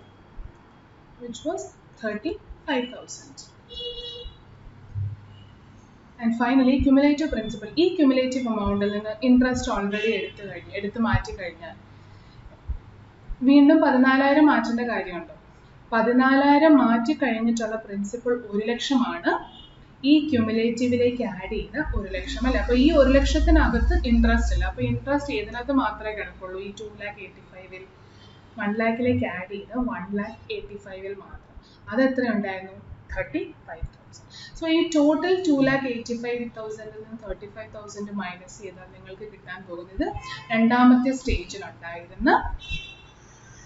സ്റ്റേജിലുണ്ടായിരുന്ന ഇൻട്രസ്റ്റും കൂടെ മാറ്റി കഴിഞ്ഞാലുള്ള ക്യുമുലേറ്റീവ് പ്രിൻസിപ്പൽ ഔട്ട്സ്റ്റാൻഡിങ്. അപ്പോൾ ഇവിടെ ഹെഡിങ് നോക്കുക, ക്യുമുലേറ്റീവ് ആണ്. ഓരോ സ്റ്റേജിൽ നിന്നുകൊണ്ട് എത്ര ക്യുമുലേറ്റീവ് ആയിട്ട് ഇനി പ്രിൻസിപ്പൽ ഔട്ട്സ്റ്റാൻഡിങ് ഉണ്ടെന്നാണ് നമ്മൾ എഴുതുന്നത്. ഇനി ഈ 2,50,000 വീണ്ടും കോളം നമ്പർ 3 ലാസ്റ്റ് സ്റ്റേജിലേക്ക് ഇങ്ങോട്ടേക്ക് ഡയറക്റ്റ്ലി എടുക്കുക. ഇതിന് തൊട്ട് മുന്നേ ചെയ്തതിൽ നമ്മൾ മാനുവലി ആഡ് ചെയ്ത് പറഞ്ഞായിരുന്നു. ഇവിടെ നിങ്ങൾക്ക് ഡയറക്റ്റ്ലി കിടപ്പുണ്ട്. രണ്ടാമത്തെ ഇൻസ്റ്റാൾമെന്റിന്റെ സമയത്ത് നമ്മൾക്ക് ഔട്ട്സ്റ്റാൻഡിംഗ് ആയിട്ടുണ്ടായിരുന്നത് 2,50,000 ആണ്. സോ 5,13,000 ആണ് ക്യുമുലേറ്റീവ്. അതിൽ 63,000 ഇൻട്രസ്റ്റ്. സോ ഈ ക്യുമുലേറ്റീവ് എമൗണ്ടിൽ നിന്ന് 63 മാറ്റുക. കാരണം 2,50,000 1,00,000 നിന്നും ഓൾറെഡി 2 ഇൻട്രസ്റ്റ് പോർഷൻ മാറി. അപ്പോൾ നമുക്ക് ബാക്കി ഇൻട്രസ്റ്റ് കിടക്കുന്നത് ഈ 2,63,000 ഇൻട്രസ്റ്റ് മാത്രം. അതും കൂടി 5,13,000 നിന്ന് മാറ്റിയാൽ you will arrive at what? 4,50,000. Now what is this 4,50,000? This is the cumulative principal outstanding. അതായത് ടോട്ടലി ഔട്ട്സ്റ്റാൻഡിംഗ് ആയിട്ടുണ്ടായിരുന്ന പ്രിൻസിപ്പൽ എമൗണ്ട് ആണ് അറ്റ് ഇൻസ്റ്റാൾമെന്റ് 1 സ്റ്റേജിൽ. അതായത് ആദ്യത്തെ ഇൻസ്റ്റാൾമെന്റ് പേ ചെയ്യാൻ തുടങ്ങുമ്പോൾ ഔട്ട്സ്റ്റാൻഡിംഗ് ആയിട്ടുണ്ടായിരുന്ന മുഴുവൻ എമൗണ്ടുമാണ് 4,50,000. ആദ്യത്തെ ഇൻസ്റ്റാൾമെന്റ് പേ ചെയ്ത് കഴിഞ്ഞപ്പോൾ അത് 2,50,000 കുറഞ്ഞു. രണ്ടാമത്തെ ഇൻസ്റ്റാൾമെന്റ് അടച്ചു കഴിഞ്ഞപ്പോൾ അത് വീണ്ടും 1,00,000 കുറഞ്ഞു. മൂന്നാമത്തെ ഇൻസ്റ്റാൾമെന്റും കൂടെ അടച്ചു കഴിയുമ്പോൾ അത് 0. അതാണ് ഈ 0 ആയിട്ട് ഇവിടെ വന്നിരിക്കുന്നത്. സോ ഈ ഒരു മോഡൽ വർക്ക്ഔട്ട് ചെയ്താൽ നിങ്ങൾ സെപ്പറേറ്റ്ലി ഇങ്ങനെ ആഡ് ചെയ്ത് എഴുതേണ്ട കാര്യം. ഇതിന് തൊട്ട് മുന്നേ ചെയ്തപ്പോൾ നമ്മൾ 1,00,000 1,50,000 2,00,000 ആഡ് ചെയ്ത് 4,50,000 എഴുതിയല്ലേ. അങ്ങനെ ചെയ്യേണ്ട കാര്യമില്ല. ഈ ഒരു രീതിയിൽ ക്യുമുലേറ്റീവ് പ്രിൻസിപ്പിൾ വർക്ക്ഔട്ട് ചെയ്യുകയാണെങ്കിൽ നമ്മൾക്ക് ഓട്ടോമാറ്റിക്കലി ഫസ്റ്റ് ഇൻസ്റ്റാൾമെന്റിന്റെ അവസാനം 4,50,000 എന്ന് പറയുന്നത് എല്ലാ ഇൻസ്റ്റാൾമെന്റുകളിലും കൂടി അടങ്ങിയിരുന്ന ടോട്ടൽ പ്രിൻസിപ്പിൾ ആണ്. ഇതിലേക്ക് എന്ത് മാത്രം ആഡ് ചെയ്താൽ മതി? ഇതിലേക്ക് ഡൗൺ പേയ്മെന്റ് ആയ 1,00,000 ഡയറക്റ്റ്ലി ആഡ് ചെയ്താൽ എന്ത് കിട്ടും? ലോറയുടെ ക്യാഷ് പ്രൈസ് കിട്ടും. സോ ഇത് ഏത് വേണമെങ്കിലും നിങ്ങൾക്ക് ഫോളോ ചെയ്യാം. ഞാൻ ഈ രണ്ടും കാണിച്ചതേ ഉള്ളൂ. This is your choice. Which one നിങ്ങൾക്ക് കംഫർട്ടബിളും മനസ്സിലാക്കാൻ എളുപ്പം ഏതാണോ അത് നിങ്ങൾ ചൂസ് ചെയ്തോളൂ കേട്ടോ. അത് ഞാൻ നിങ്ങൾക്ക് വിട്ടു തന്നിരിക്കുന്നു. So I hope this is clear. Question number 2 similar വേയിൽ വർക്ക്ഔട്ട് ചെയ്യേണ്ട ഒരു ക്വസ്റ്റ്യൻ ആണ്. അത് നിങ്ങൾ ഹോംവർക്ക് ആയിട്ട് ചെയ്തിട്ട് വരിക. അതിൻ്റെ answer is 2 lakh rupees. Total cash price ആണ് ഇവിടെ ചോദിച്ചിരിക്കുന്നത്. ടോട്ടൽ ക്യാഷ് പ്രൈസ് 2 lakh ആണ്. ഇൻട്രസ്റ്റ് നിങ്ങൾക്ക് അതിനുള്ളിൽ കിട്ടും. It is 5,000, 9,000 and 13,000. First installment, second installment and third installment അടങ്ങി. സോ ഇത് നിങ്ങൾ ഹോംവർക്ക് ആയിട്ടൊന്ന് പ്രാക്ടീസ് ചെയ്തോളൂ. Same step. ഇനി ഈ പറഞ്ഞ ഈ സെയിം സ്റ്റെപ്പിന്റെ തിയറി ആണ്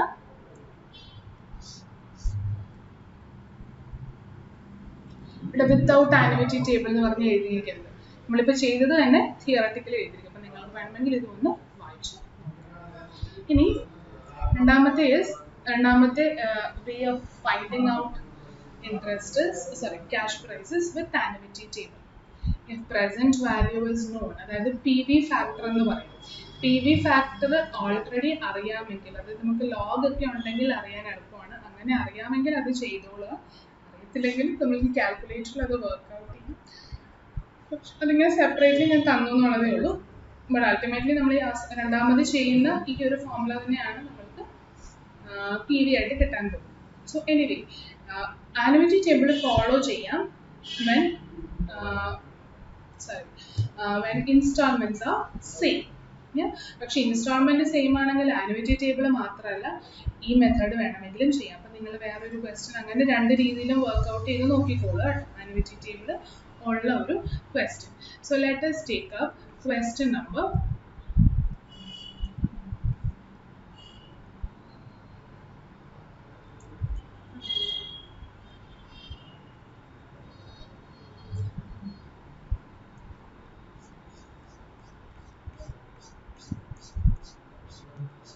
I think ആ ക്വസ്റ്റ്യൻ നിങ്ങളുടെ ഹാൻഡ് ഔട്ടിലില്ലായിരുന്നു. അത് നിങ്ങൾ ജസ്റ്റ് ഒന്ന് എഴുതിയെടുത്തോളൂ. ക്വസ്റ്റ്യൻ നമ്പർ 13 ആയിട്ടുള്ളത് ഒന്ന് നിങ്ങളുടെ ഹാൻഡ് ഔട്ടിലേക്ക് എഴുതിയെടുക്കുക. And then we will discuss how to work out using annuity table question number 13.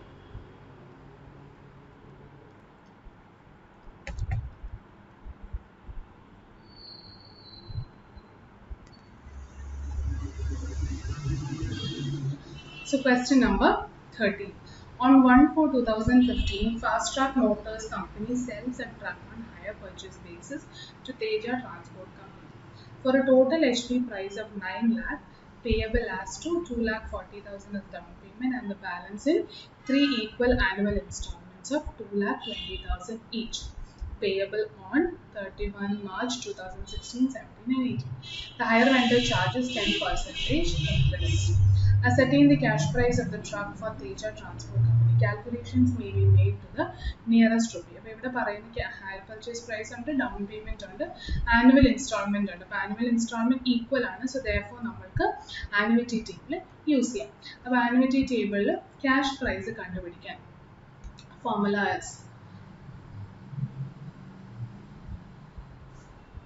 ഈ ഫോർമുല അപ്ലൈ ചെയ്യണമെങ്കിൽ ഇൻസ്റ്റാൾമെന്റ്സ് സെയിം ആണ്. ഇവിടെ ഇൻസ്റ്റാൾമെന്റ് സെയിം ആണ്. So therefore formula total cash price is equal to annual installment into 1 plus r the whole raised to n minus 1 divided by r into 1 plus r the whole raised to n plus down payments if any, where r is rate of interest and n is number of installments. അതാണ് തിയറിയിൽ പറഞ്ഞിരിക്കുന്നത്. നിങ്ങൾ ഇത് എഴുതിയെടുക്കുമ്പോൾ ഇത് തന്നെയാണ് ഡീറ്റെയിലി അവിടെ പറഞ്ഞിരിക്കുന്നത്. ഇവിടെ ഒരു ബ്രാക്കറ്റ് ഇല്ലായിരുന്നു, ഹോൾ റേസ് ടു എൻ രണ്ടിനും കൂടെ ചേർത്താണ് പവർ വന്നിരിക്കുന്നത്. സോ അതൊന്നും നിങ്ങൾ ഓൾറെഡി എഴുതിയിട്ടുണ്ടെങ്കിൽ കറക്റ്റ് ചെയ്തോളൂ കേട്ടോ. So this is the correct formula. So annual installment ക്വസ്റ്റ്യനിൽ എത്ര ഉണ്ടായിരുന്നു? 2,20,000.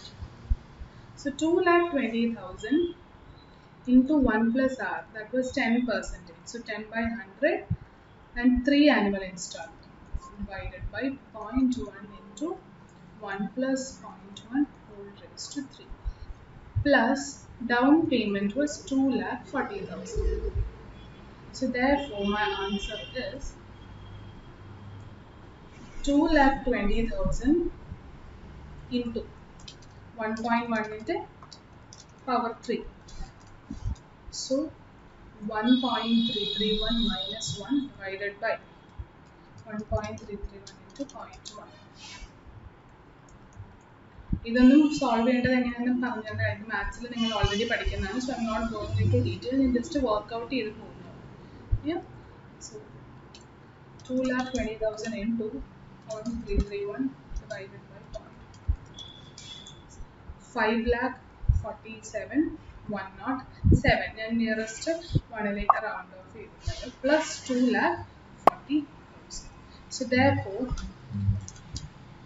my total cash price of the asset is 7,87,107 rupees. Approximated ആണ്, അതായത് ഡെസിമൽ ഉള്ളത് കാരണം നിയറസ്റ്റ് അപ്രോക്സിമേറ്റ് ചെയ്ത്. So 1 or 2 rupees difference is fine, but otherwise this is the total cash price.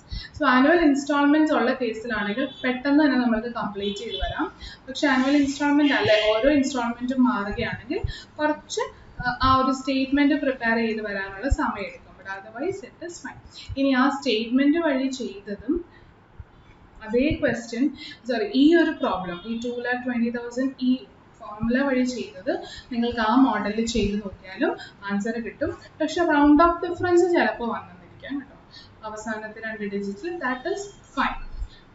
So question number 13 ഇത് തന്നെയാണ് നമ്മൾ ഈ ഡിസ്കസ് ചെയ്ത point. Second point to be precise. ഇനി what is present value of non എന്നുള്ളത്. Present value of an annuity of ₹1 for a given period at given interest rate. So annuity table ഉണ്ടെങ്കിൽ P V factor അറിയാമെങ്കിൽ ചെയ്യാൻ പറയുന്ന ആ ഒരു scenario with calculator also you can do. Log table ഉണ്ടെങ്കിൽ ആ P V F അല്ലെങ്കിൽ P V ഫാക്ടറിൻ്റെ ആ ടേബിൾ ഉണ്ടെങ്കിൽ ഡയറക്റ്റ്ലി നമ്മൾക്ക് നോക്കിയാൽ കിട്ടും. 10% അഗെയിൻസ്റ്റ് 3 ഇയർ എന്ന് പറഞ്ഞ് നോക്കിയാൽ ആ പി വി എഫ് ഫാക്ടർ കിട്ടും. സോ അത് നമുക്ക് കമ്പ്യൂട്ട് ചെയ്യാനും പറ്റും. How do V compute this present value factor എന്ന് വെച്ചാൽ മനസ്സിലാക്കാൻ എളുപ്പം. 1 രൂപ നിങ്ങൾക്ക് അടുത്ത വർഷം കിട്ടണമെങ്കിൽ ഇന്ന് എത്ര രൂപ നിങ്ങളുടെ കയ്യിൽ വേണം? 1 രൂപ തന്നെ വേണം? ഇല്ല. അതായത് അത് നമുക്ക് മനസ്സിലാക്കേണ്ടത് അടുത്ത വർഷം 1 രൂപ വേണമെങ്കിൽ ഇന്ന് 1 രൂപയിലും കുറവ് നിങ്ങൾ ബാങ്കിൽ കൊണ്ട് ഇൻവെസ്റ്റ് ചെയ്താൽ മതി. കാരണം ആ ഇൻവെസ്റ്റ് ചെയ്യുന്ന പൈസയുടെ കൂടെ ബാങ്ക് ഒരു ഇൻട്രസ്റ്റും കൂടെ ചേർത്ത് തരും. അത് രണ്ടും കൂടി ചേർന്നാണ് അടുത്ത വർഷം 1 രൂപയായി മാറുന്നത്. സോ അടുത്ത വർഷം കിട്ടേണ്ട 1 രൂപയുടെ പ്രസന്റ് വാല്യൂ എന്താണ്, ഇന്നത്തെ മൂല്യം എന്താണെന്നാണ് നമ്മൾ പറയുന്നത്. That is present value. വളരെ എളുപ്പമെന്ന് മനസ്സിലാക്കാനുള്ളത്. സോ ഇവിടെ നമ്മൾ എഴുതിയിരിക്കുന്നത് 10% ആണ് ഇൻട്രസ്റ്റ് അല്ലേ. സോ ഫസ്റ്റ് ഇയറിൽ നിങ്ങൾക്ക് കിട്ടുന്ന present value will be 1 divided by 1.1. 1 divided by 1.1 എങ്ങനെയാണ് വന്നത്? 1 plus that rate of interest. So year 1-ൽ നമ്മളുടെ പ്രസന്റ് വാല്യൂ എന്ന് പറയുന്നത് 1 divided by 1.1 which is this figure 0.909, which means നിങ്ങൾക്ക് അടുത്ത വർഷം കറക്റ്റ് 1 കൊല്ലം കഴിയുമ്പോൾ 10% ഇൻട്രസ്റ്റ് ഉള്ള ഒരു സെനാരിയോയിൽ 1 ലക്ഷം രൂപ കിട്ടണമെങ്കിൽ ഇന്ന് എത്ര നിങ്ങളുടെ കയ്യിൽ ഉണ്ടാവണം? 1 lakh into this present value factor. അതായത് മൾട്ടിപ്ലൈ ചെയ്താൽ നിങ്ങൾക്ക് കിട്ടും 90,909. അപ്പോൾ അതിൻ്റെ അർത്ഥം എന്താണ്? ഇന്നത്തെ ദിവസം 90 സംതിങ് നിങ്ങളുടെ കയ്യിലുണ്ടെങ്കിൽ അത് നിങ്ങൾ ഒരു ബാങ്കിലോ ഗവൺമെൻറ് സെക്യൂരിറ്റിയിലോ പോയി ഇൻവെസ്റ്റ് ചെയ്ത് ആ എമൗണ്ടിൻ്റെ കൂടെ അതിൻ്റെ ഒരു 10% ഇൻട്രസ്റ്റും കൂടെ കിട്ടുകയാണ്. 9,000 സംതിങ് അല്ലേ. അപ്പോൾ ആ നിങ്ങൾ ഇൻവെസ്റ്റ് ചെയ്ത 90,000ഉം ഇൻട്രസ്റ്റ് കിട്ടുന്ന 10% 9,000ഉം കൂടെ ആഡ് ചെയ്യുമ്പോൾ ഒരു വർഷം കഴിയുമ്പോൾ എത്ര എമൗണ്ട് വരും? അപ്രോക്സിമേഷൻ്റെ ആ ഡിഫറൻസ് ഒഴികെ നോക്കിയാൽ 1 lakh കിട്ടും. That is present value. ഇനി ഇതേ എമൗണ്ട് ഈ 1 ലക്ഷം രൂപ നിങ്ങൾക്ക് 2 കൊല്ലം കഴിഞ്ഞ് കിട്ടിയാൽ മതി. അതായത് നിങ്ങൾക്ക് 2 കൊല്ലം കഴിയുമ്പോഴാണ് 1 lakh അക്യുമുലേറ്റ് ആവുന്നത്. അപ്പോൾ പ്രസന്റ് വാല്യൂ ഫാക്ടർ ചെക്ക് ചെയ്യേണ്ടത് for 2 years. So 1 divided by 1.1 raised to 2. അതായത് എത്ര കൊല്ലം കൊണ്ടാണ് കിട്ടേണ്ടത്. അപ്പോൾ അതെങ്ങനെയാണ് കിട്ടുന്നത്? 1 divided by 1.1 divided by 0.8264 which means 1 lakh എന്ന് അസ്യൂം ചെയ്തോളൂ. ഇത് വെച്ച് മൾട്ടിപ്ലൈ ചെയ്ത് നോക്കി 82,000 രൂപയോളം 82,644 ഇന്ന് എൻ്റെ കയ്യിലുണ്ടെങ്കിലാണ് 2 കൊല്ലം കഴിയുമ്പോൾ 2 കൊല്ലത്തെയും കൂടെ ഇതിന് കിട്ടുന്ന ഇൻട്രസ്റ്റ് ചേർത്ത് വന്നാൽ രണ്ടാമത്തെ കൊല്ലം തീരുമ്പോൾ എനിക്ക് 1 ലക്ഷം ആകുന്നത്. So after 2 years, if I have to earn 1 lakh, the present value for that will be 82,644 present. Same way, if I am planning to earn it over 3 years, 1 divided by 1.1 into 3. So 3 കൊല്ലം കഴിയുമ്പോൾ 1 രൂപ generate ചെയ്യണമെങ്കിൽ ഇപ്പോൾ എൻ്റെ കയ്യിൽ ഉണ്ടാവേണ്ട investment ആണ് 0.7513. So ഇങ്ങനെ ഈ interest rate question തരുന്ന അനുസരിച്ച് മാറ്റുക കേട്ടോ. സോ ഈ നിങ്ങൾ ഓരോ സ്റ്റേജിലും കമ്പ്യൂട്ട് ചെയ്ത് വെച്ചിരിക്കുന്നതാണ് present value factor of 1 rupee. So 3 കൊല്ലവും 3 എമൗണ്ട്സും കൂടെ ആഡ് ചെയ്താൽ നിങ്ങൾക്ക് കിട്ടാൻ പോകുന്നതാണ് present value of an annuity for the cumulative present value of an annuity of 1 rupee for a given period at given interest rate. അപ്പോൾ 3 കൊല്ലവും കൂടെ ചേർത്ത് കഴിയുമ്പോൾ നിങ്ങൾക്ക് കിട്ടുന്നതാണ് 2.48684. ഈ പ്രസന്റ് വാല്യൂ ക്യുമുലേറ്റീവ് ഫാക്ടർ നിങ്ങളുടെ കയ്യിലുണ്ടെങ്കിൽ ഈ എമൗണ്ടിനെ എന്തുമായിട്ട് മൾട്ടിപ്ലൈ ചെയ്യാനാണ് ആദ്യത്തെ ഇക്വേഷൻ പറയുന്നത്? ആനുവൽ ഇൻസ്റ്റാൾമെന്റ് ആയിട്ട് മൾട്ടിപ്ലൈ ചെയ്യും. നമ്മൾ ചെയ്ത 13th ക്വസ്റ്റ്യൻ ആനുവൽ ഇൻസ്റ്റാൾമെന്റ് എത്രയാണ്? 2,20,000. നിങ്ങളുടെ കാൽക്കുലേറ്ററിൽ വർക്ക്ഔട്ട് ചെയ്ത് നോക്കി. ഈ 2.48684 into 2,20,000. How much is it? You will get 5,47,105. Yeah, round off in that. അതിൻ്റെ കൂടെ ബാക്കി ഫോർമുല വായിക്കാം. പ്ലസ് ഡൗൺ പേയ്മെന്റ് ഇഫ് ഈ ക്വസ്റ്റ്യനിൽ ഡൗൺ പേയ്മെന്റ് ഉണ്ടായിരുന്നോ? Yes, plus 2,40,000. You will arrive at what?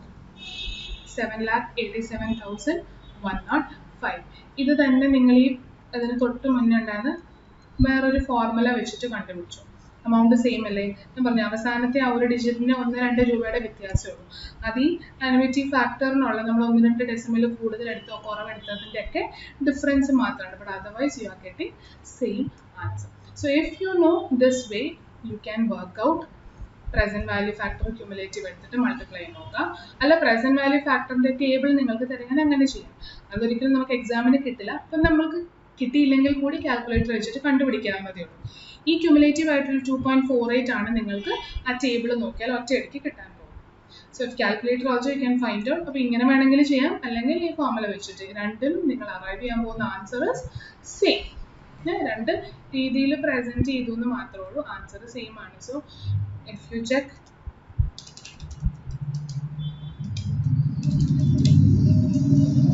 ഈ ന്യൂമറേറ്റർ ഡിവൈഡ് ബൈ ഡിനോമിനേറ്റർ ചെയ്താൽ കിട്ടുന്ന 2.48684 ആണ്. അതിനെ ഞാൻ എളുപ്പത്തിൽ നിങ്ങൾക്ക് ഇങ്ങനെ പറഞ്ഞിട്ട് ആഡ് ചെയ്യാൻ പറഞ്ഞതാണ്, അത്രേ ഉള്ളൂ. ടേബിൾ ഉണ്ടെങ്കിൽ നമുക്ക് ഒറ്റയടിക്ക് എഴുതാം, അല്ലെങ്കിൽ നമ്മൾ അറൈവ് ചെയ്യുന്ന സെയിം തിങ് തന്നെയാണ്. സോ വിച്ച് എവർ നിങ്ങളുടെ കംഫർട്ട് ഏതാണോ അതങ്ങനെ അപ്ലൈ ചെയ്തോളൂ. This is the formula. Question number 30. So we have covered cash price compute with annuity table and without annuity table. Without annuity table നിങ്ങൾക്ക് instalment same ആണെങ്കിലും workout ചെയ്ത് നോക്കാം. അപ്പോൾ ഏതെങ്കിലും ഒരു ക്വസ്റ്റ്യൻ ഇപ്പോൾ എടുത്ത ക്വസ്റ്റ്യൻ വേണമെങ്കിൽ നിങ്ങൾക്ക് അങ്ങനെ ഒന്ന് ട്രൈ ചെയ്യാവുന്നതാണ്. ഇനി ക്വസ്റ്റ്യൻ നമ്പർ 6 ഉള്ളത് ഇതേ മോഡലുള്ള ഒരു ക്വസ്റ്റ്യൻ ആണ്. അതും കൂടെ quickly we are going to discuss. Homework ആയിട്ട് അത് തരുന്നില്ല, ജസ്റ്റ് ബിക്കോസ് ഒരു ചെറിയൊരു പോയിന്റ് ഇതിനകത്തുണ്ട്, അതുകൊണ്ട് മാത്രം അത് homework. After that, we are going to wind up today's session and we will continue our discussion in next class with the rest of the theory and problems. A acquired on 1/1/2015 a machine under hire purchase agreement which provides for 5 half-yearly installments of 6,000 each. The first installment being due on 1/7/2015.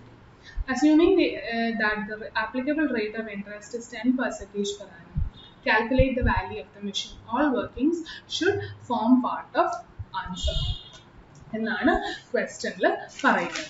Now, why did we take this question is because ഇവിടെ നോക്കിയാൽ അറിയാം 5 half-yearly installments ആണ്.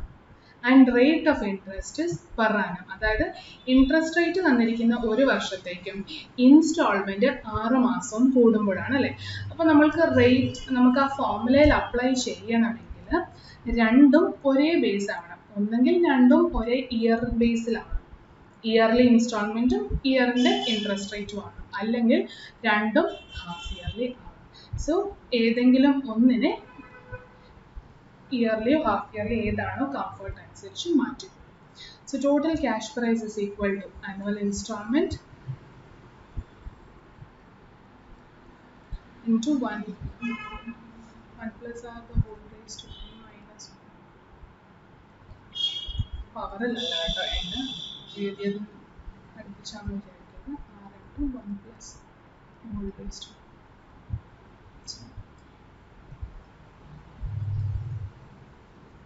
plus down payment. So annual installment, ഇവിടെ annual installment ആണ് നമുക്ക് ക്വസ്റ്റ്യനിലുള്ള അല്ലെ sorry നമ്മുടെ ഫോർമുലയിലുള്ളത്. പക്ഷെ ഇവിടെ നോക്കുക, ഒരു പോയിന്റും കൂടെ ഇതിനകത്തുണ്ട്. ഹാഫ് ഇയർലി ഇൻസ്റ്റാൾമെന്റ് ആണ് 6000. അപ്പോൾ 6000 എന്ന് പറയുന്ന എമൗണ്ട് ഹാഫ് ഇയറിൽ തന്നിരിക്കുന്ന 5 ഇൻസ്റ്റാൾമെന്റ്സ് എന്നുള്ളത് അതും ഹാഫ് ഇയർ ബേസ് ചെയ്തിട്ട് ഇൻട്രസ്റ്റ് മാത്രമാണ് ഇയർലി. അപ്പോൾ ഏത് മാറ്റുന്നതായിരിക്കും എളുപ്പം? ഈ 10% പെർ ആനത്തിനെ ഹാഫ് ഇയർലി ആക്കുന്നതിൽ എളുപ്പം, കാരണം അപ്പോൾ ബാക്കി രണ്ടും ഓൾറെഡി ഹാഫ് ഇയർ ബേസിലുള്ളതാണ്.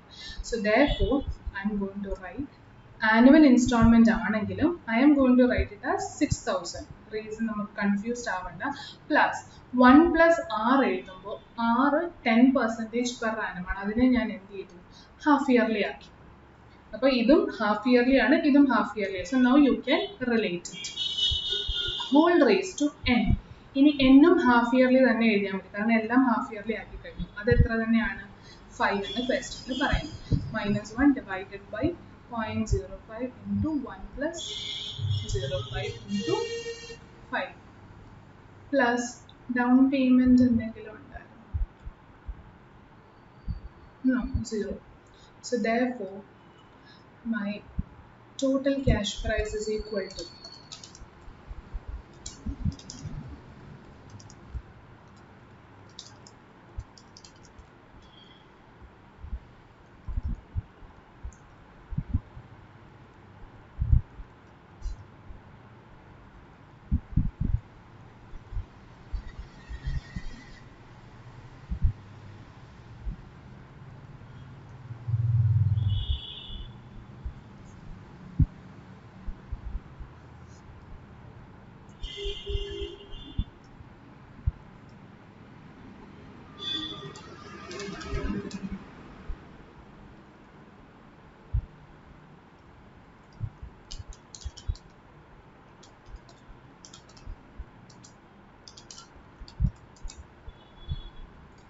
$25,982. ഇത് നിങ്ങൾ എടുക്കുന്ന ഡെസിമൽസ് ഒരു 3 4 ഉള്ളെങ്കിൽ അതനുസരിച്ചുള്ള ഡിഫറൻസ് ഫൈനൽ 2 ഡിജിറ്റ്സിലൊക്കെ വരും. That is fine. ഇവിടെ ഡൗൺ പേയ്മെന്റ് ഒന്നുമില്ല. So therefore this answer is final answer. ഇനി ഞാൻ പറഞ്ഞു ഡെസിമൽ എടുക്കുന്ന നമ്പർ വ്യത്യാസം അനുസരിച്ച് അവസാനത്തെ ഡിജിറ്റ്സിലൊക്കെ വ്യത്യാസം. That is fine. Make sure annuity വെച്ചിട്ടുള്ള ഇത്രയും റേസ് ടു പവർ ഒക്കെ ചെയ്യുമ്പോൾ ഒരു 3 4 ഡെസിമൽ എങ്കിലും ചെയ്ത് വർക്ക്ഔട്ട് ചെയ്യാൻ നോക്കുക. അപ്പോൾ കുറച്ചുകൂടെ അപ്രോക്സിമേറ്റ് ആൻസർ നമ്മൾക്ക് കിട്ടും. സോ ഇതേപോലെ ഈ ഒരു ക്വസ്റ്റ്യനും നിങ്ങൾക്ക് വേണമെങ്കിൽ ആനുവിറ്റി ടേബിൾ ഇല്ലാതെ ആദ്യം പഠിച്ച ഫോർമാറ്റിൽ ചെയ്ത് നോക്കാം. ഏകദേശം ഈ എമൗണ്ടിൻ്റെ അടുത്ത് തന്നെ കിട്ടും. അവിടെയും ഡിഫറൻസ് വരാൻ പോകുന്ന ഡെസിമൽ എടുത്തതിനുള്ള ചേഞ്ച് ഒക്കെ മാത്രമേ ഉള്ളൂ. സോ ഐ ഹോപ്പ് നമ്മൾ ഫസ്റ്റ് പഠിച്ച ഹയർ പർച്ചേസ് എന്താണെന്നും ഇൻസ്റ്റാൾമെന്റ് സിസ്റ്റം എന്താണെന്നും മനസ്സിലായി. അതോടൊപ്പം ക്യാഷ് പ്രൈസ് തരാതെ ഇരിക്കുന്ന സിറ്റുവേഷനിലും ഇൻട്രസ്റ്റ് തരാതിരിക്കുന്ന സിറ്റുവേഷനിലും എങ്ങനെ ക്യാഷ് പ്രൈസ് കണ്ടുപിടിക്കാമെന്നുള്ളത് മനസ്സിലായെന്ന് വിശ്വസിക്കുന്നു. വളരെ ഇമ്പോർട്ടൻ്റ് ആണ്. ഇത് തനിയെ ക്വസ്റ്റ്യൻ ആയിട്ട് ചോദിച്ചില്ലെങ്കിൽ കൂടി മെയിൻ ഒരു 8 മാർക്കിൻ്റെയോ 10 മാർക്കിൻ്റെ ഒക്കെ ക്വസ്റ്റ്യനിൻ്റെ ഉള്ളിൽ ഈ കമ്പ്യൂട്ടേഷൻ ഒക്കെ വരും. സോ ഇമ്പോർട്ടൻ്റ് ആണ്, സ്കിപ്പ് ചെയ്യരുത് ഒരിക്കലും. ഇത് മനസ്സിലാക്കി വേണം മുന്നോട്ട്. ജേർണൽ ലെക്ചർ മാത്രമല്ല, ഇത് along with main problem ആയിട്ട് വരാം. So we will continue our discussion in next class. Till we meet again, stay safe and